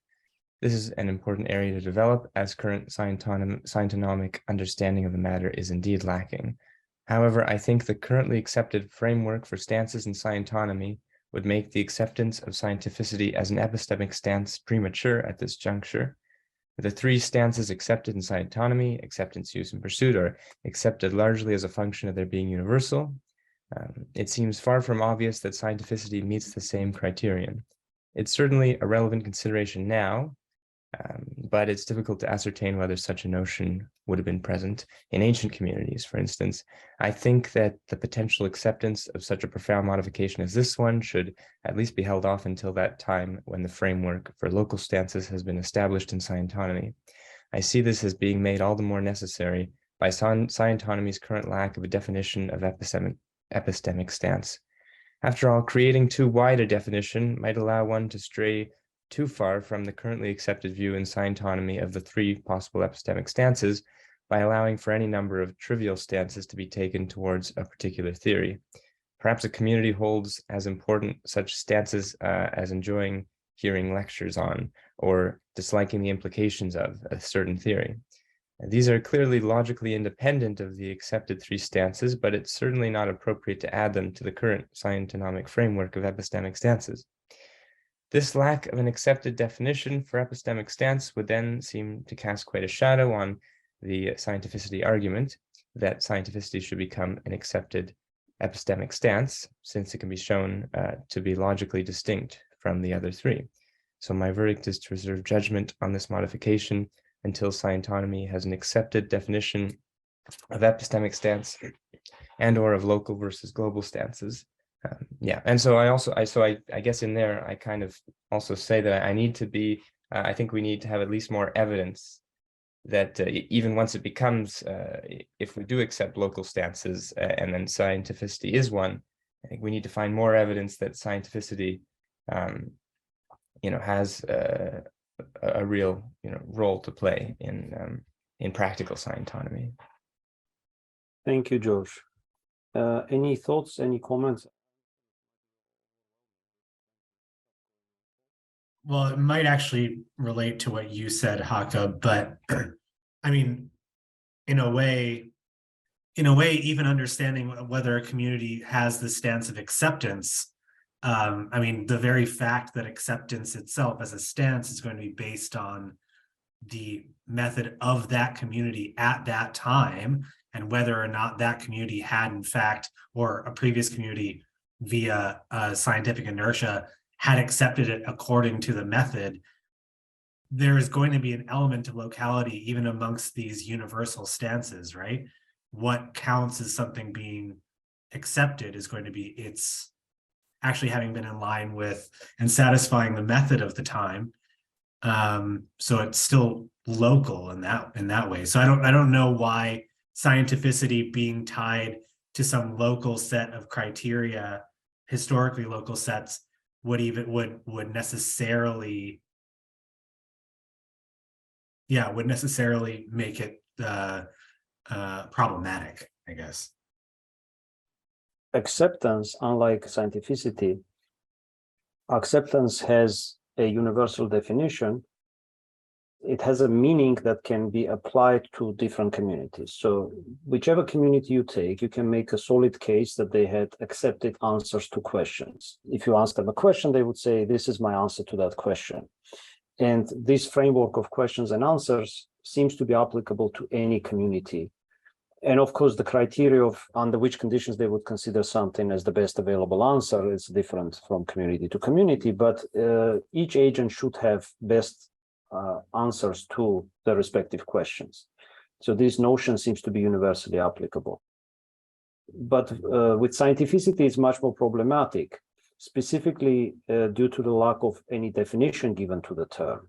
What we are left with is just different criteria of scientificity, different demarcation criteria suggested by different people, but it doesn't seem to be anything that can be meaningfully applied to, let's say, ancient science or applied to the scholastics, not because their criteria of scientificity changed, but it seems very difficult for many communities to even identify that they had this notion to begin with, that something is scientific and something is not scientific. It seems very much like a post-18th century invention. And that's the problematic part. Isn't that an artifact of in some sense just the word that we've chosen. I mean, clearly it's kind of just the result of the fact that this question is tied so firmly to debates about demarcation criteria, about what is science and what is not. I mean, it comes out of relatively contemporary debates. So it could just be an issue of like having chosen the words, having science in it. But like the fact that we call our practice scientonomy and we're totally willing to impose that or superimpose that, impute it on ancient science, even though we would not, likely the ancients would not recognize our science as science. And they would have, in some sense, potentially a stance of, unscientificity when faced with our mosaic. So there still seems to be something universal about a stance towards, a body of knowledge that intuitively does not fit with my body of knowledge that I consider to be my mosaic. I think many of the intuitions that we seem to be kind of dancing around are the fact that it's tied to this modern notion of science, but we're very comfortable avoiding those kinds of connotations in scientonomy. So what we maybe we just need a different word, but I'm just saying that I think it's touching on something that I think could be considered a universal stance. That's all. So this is the one I'm kind of having trouble with. Just in regards to what you say about the ancients seeing us non-scientific, like they would have accepted it as not meeting some sort of criteria for something, right? But the term science kind of gets nebulous when you're stretching it this far. Like, what is it that for the ancients to call us modern non-scientific, that is the same way that we call, like, zodiac practitioners? Like, what is it that is the same, right? You want a really nice, robust definition if you're going to introduce this as like a basic thing in your social ontology. I think just to reply to Amir's response to Paul's point specifically, I think the problem that is addressed in response to Paul is orthogonal to this question of whether we get scientificity or not. So I think that kind of should just not be included in like this discussion, like if you go to this stuff. However, in terms of like how universal it is, yeah, I mean, there's a case to be made for it, I suppose, but I'm kind of leaning on the other side, and then just like practically it's going to like stir a hornet's nest. I honestly think that this is good. This is good pursuit-worthy topic. I don't think we're ready to accept anything into our mosaic on the basis of this. I think we first need a new paper that talks about local stances. And I think we need somebody to study what sorts of things. There must have been people who Aristotelian scholastics regarded as charlatans. Who were those people and why did they reject their ideas? Maybe judicial astrology is the sort of thing. They rejected it because it didn't accord with Christian ideas of free will. Maybe we need to know some other ideas some non-modern community rejected and why they rejected them to see whether we can find anything that's universal here. If not, then we need the idea of local stances to be better worked out. First of all, yeah, I just want to commend Amir in his long comment, because he's got very good meta-methodological principles, right? Like he's right about pointing out like the conceptual differences and how you can sort of argue that way. Like that's fine.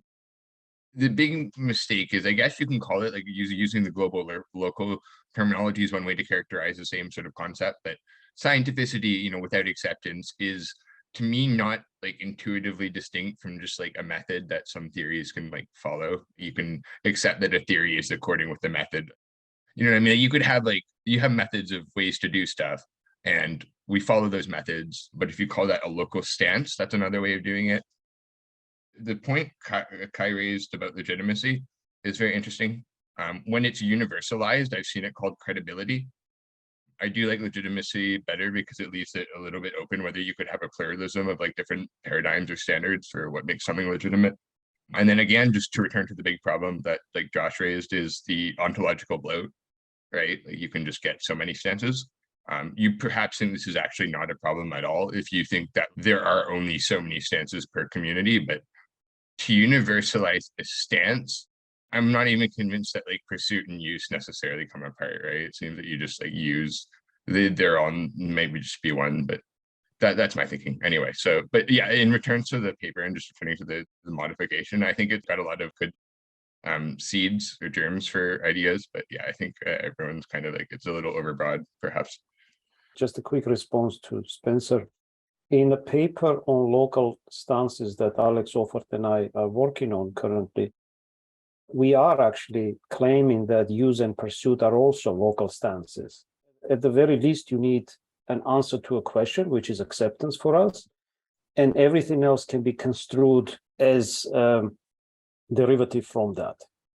So all the local stances, to take a local stance towards anything, is pretty much amounts to accepting a second order proposition saying that theory such and such has such and such a quality, right? For instance, X is useful, X is heresy. These are all second order propositions about X being a first order proposition. And so use and pursuit can also be construed like that. What cannot be construed like that, you need one basic stance, which is acceptance. You need an answer to a question answer framework should be accepted as foundational. So, I mean, that's interesting to me, and it might have thrown me off a little bit, but I think the main point for me anyway, is after all this discussion, I still think that Amir has a good point. Like, I'm leaning towards, like, I think that this could be tweaked with a minor modification if we were to go down the road of agreeing that it's not a kind of bloat to add another stance, etc. But I mean, I think that we could easily keep this open. I mean, it sounds like something that needs a lot of development, and based on the conversation even right now, I don't think it's worth rejecting. And it just sounds like the consensus that's building is that it's a solid groundwork or foundation for further work, but I think that it's warranted keeping it open. It sounds like we haven't landed anywhere. So just my assessment of the conversation so far. I agree with Greg. I feel that it's a very important concept to just reject right now, but also at the same time, I'm not feeling comfortable to accept it because it seems off in some way. Something's off, but but I don't want to reject this right now because I think it's too much important topic for discussion, for future discussions. A quick comment on what Kai said and what Spencer was also mentioning about legitimacy, or Kai was using a term acceptability different from acceptance. But legitimacy, I think, would be less confusing, legitimacy or something like that. I agree with Kai that a lot more work is needed. Even if we were to rename it, it's not just a renaming thing. Whether this is a local stance or a global stance, much more work is needed before we can get to this. It hasn't been shown to be a universal stance. It hasn't been shown to be a local stance, because to show that it's a local stance, you need a proper case study from that local period, right? So a lot more work is needed. I agree with Kai. Any other comments, fellas? If not, then I guess we can just vote.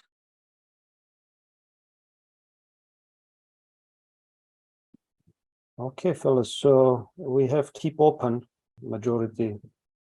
Either way, it sort of remains open. So thank you.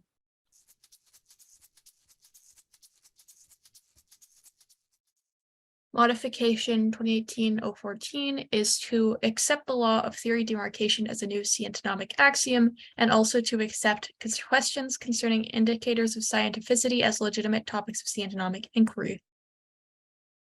I think this does presuppose the preceding modification because the next paragraph starts with, since the stance of scientificity can be taken towards theories, it is important for theoretical scientonomy to explain how this stance changes through time. The law of theory demarcation that we suggest here is meant to provide such an explanation. The law states that the scientificity of a theory depends crucially on the employed criteria of demarcation. In particular, if a theory conclusively satisfies the demarcation criteria of the method employed at the time, it becomes scientific. If it conclusively fails to satisfy the demarcation criteria, it remains unscientific, and if its assessment is inconclusive, the theory's status can become scientific, unscientific, or uncertain. Given that conclusive satisfaction of the demarcation criteria precludes unscientific and uncertain status, and conclusive failure to satisfy it precludes scientific and unscientific status of the theory, the law of theory demarcation is non-tautological. So I've just checked with the actual paper. I was thinking maybe we as editors missed something. So this is how the modifications are formulated in the paper itself. And it doesn't say, it usually says, provided that the previous one is accepted, accept this one. So it doesn't say here, but I agree that in reality, it does presuppose the acceptance of the notion of scientificity. So it's another example of how both the author and the editors and the reviewers, everyone missed it, but it seems like a straightforward thing. Good thing we just empowered you to work on these ripples, Jakob and Paul and Izzy. And so obviously we can't change anything in the paper, but if we can have, for instance, a community vote to change it in the encyclopedia and say that the decision was made that this depends on the acceptance of the previous one, for instance, and that way we can keep this open as well. We also had some discussion here. So maybe we go over this and then we can decide what we do with this modification. So this is my comments is I don't believe we have sufficient evidence for accepting that scientificity is a universal stance. I'm not sure we need a law to explain how that stance obtains. So my position is that we should not accept this modification. That being said, Sarwar and Fraser's work may be taken as pointing to the existence of a special mechanism for the emergence of local stances, as well as the dynamics of changes in them. It raises two questions. How do local stances emerge? And what is the mechanism of changes in such local stances? So it may be the case that each local stance will require its own type of criteria, let's say demarcation criteria for scientificity, heresy criteria for heresy, and so on. There might even be a more universal law that explains changes in any stance as a result of satisfying the corresponding criteria. The way I imagine it, like a law of stance obtainment or something like that, from which, let's say, the current second law will follow. The second law, the law of compatibility, and all other laws that talk about stances might follow. So that's my comment. Izzy, if you like to read the next few comments. Okay, so Amir replies, I agree that the discussion about the law of demarcation needs to be postponed until we have a consensus on what needs to be done with modification 2018-13.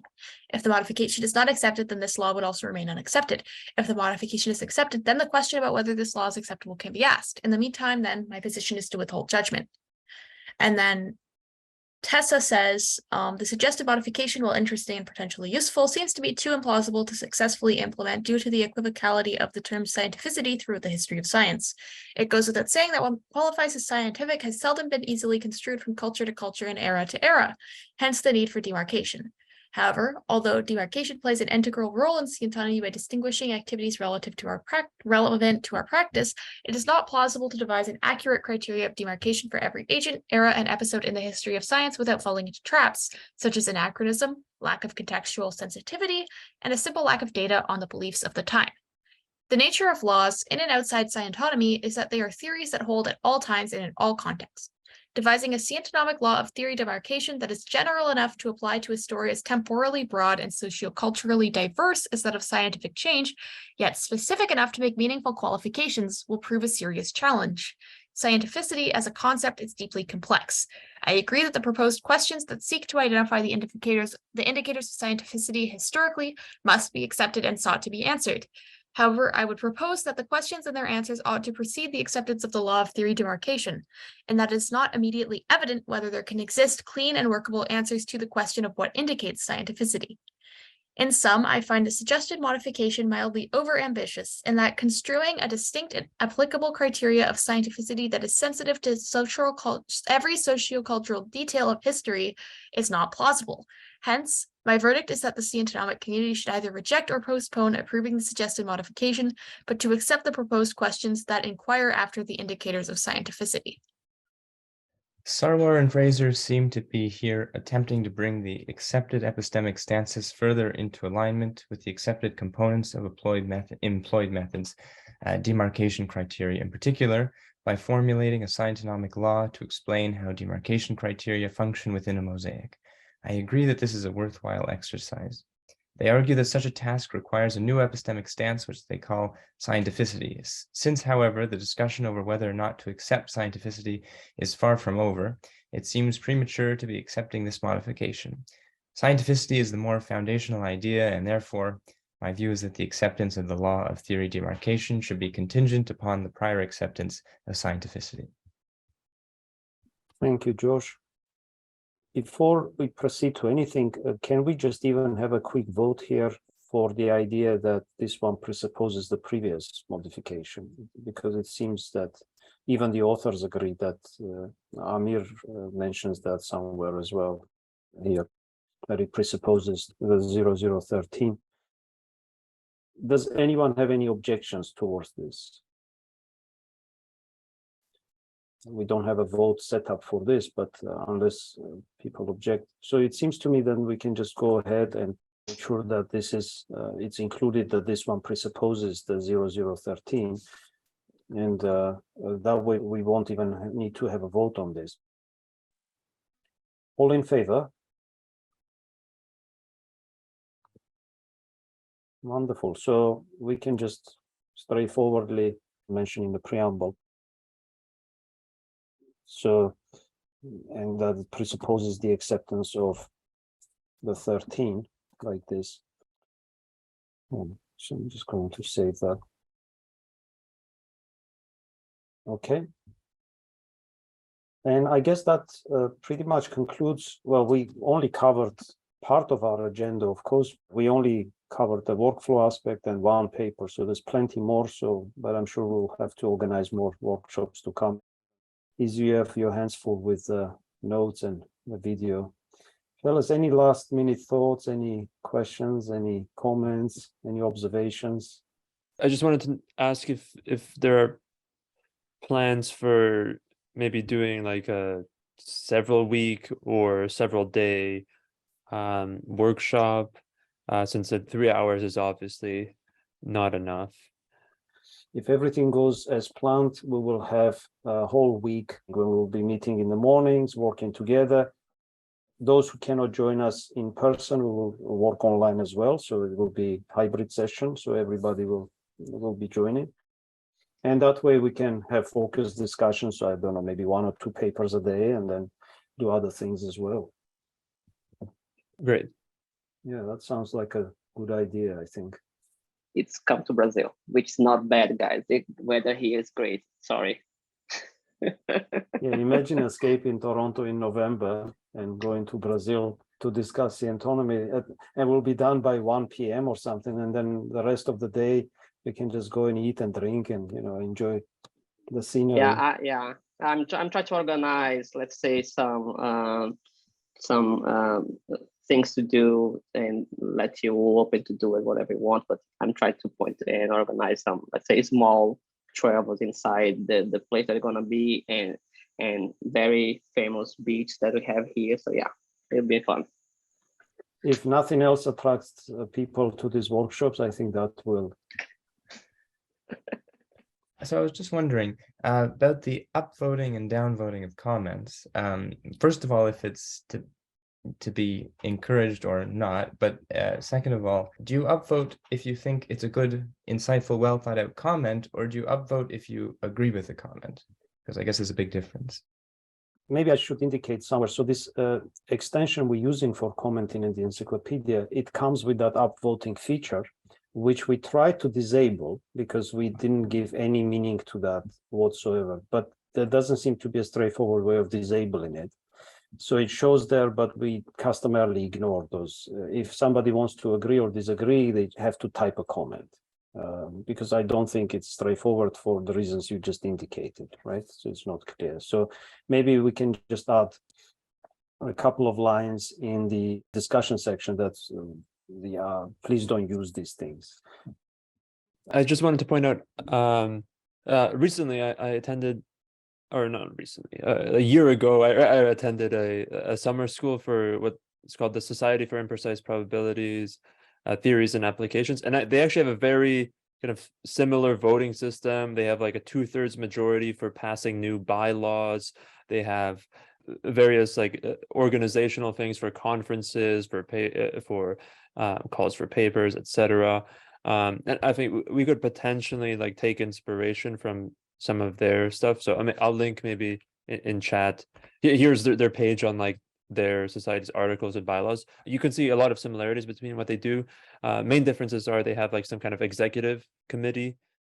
Everything is written down, and members can cast votes. Some things are just executive committee votes, and they have summer schools, conferences, and a journal, which is quite similar to what we're doing, except for the summer school, which I think is a great idea, by the way, because it introduces people from various different institutions rather than just like the ROP, which is only U of T undergrads. That's very good, Kai. Thanks for bringing that. We also discussed in the last annual meeting that it might be a good idea to just announce the ROP to students from all over the world, because U of T has a way of giving credit. I don't know how that's technically going to work, but if they want to participate, anyone from around the world, and we can just even start advertising, and if our colleagues are interested. Yeah. Okay, wonderful, wonderful. Any last minute comments? So thank you very much, everyone, for devoting so many hours of your Saturday to this. I think this was a good exercise. We will learn a lot from this. Thank you very much. This was wonderful.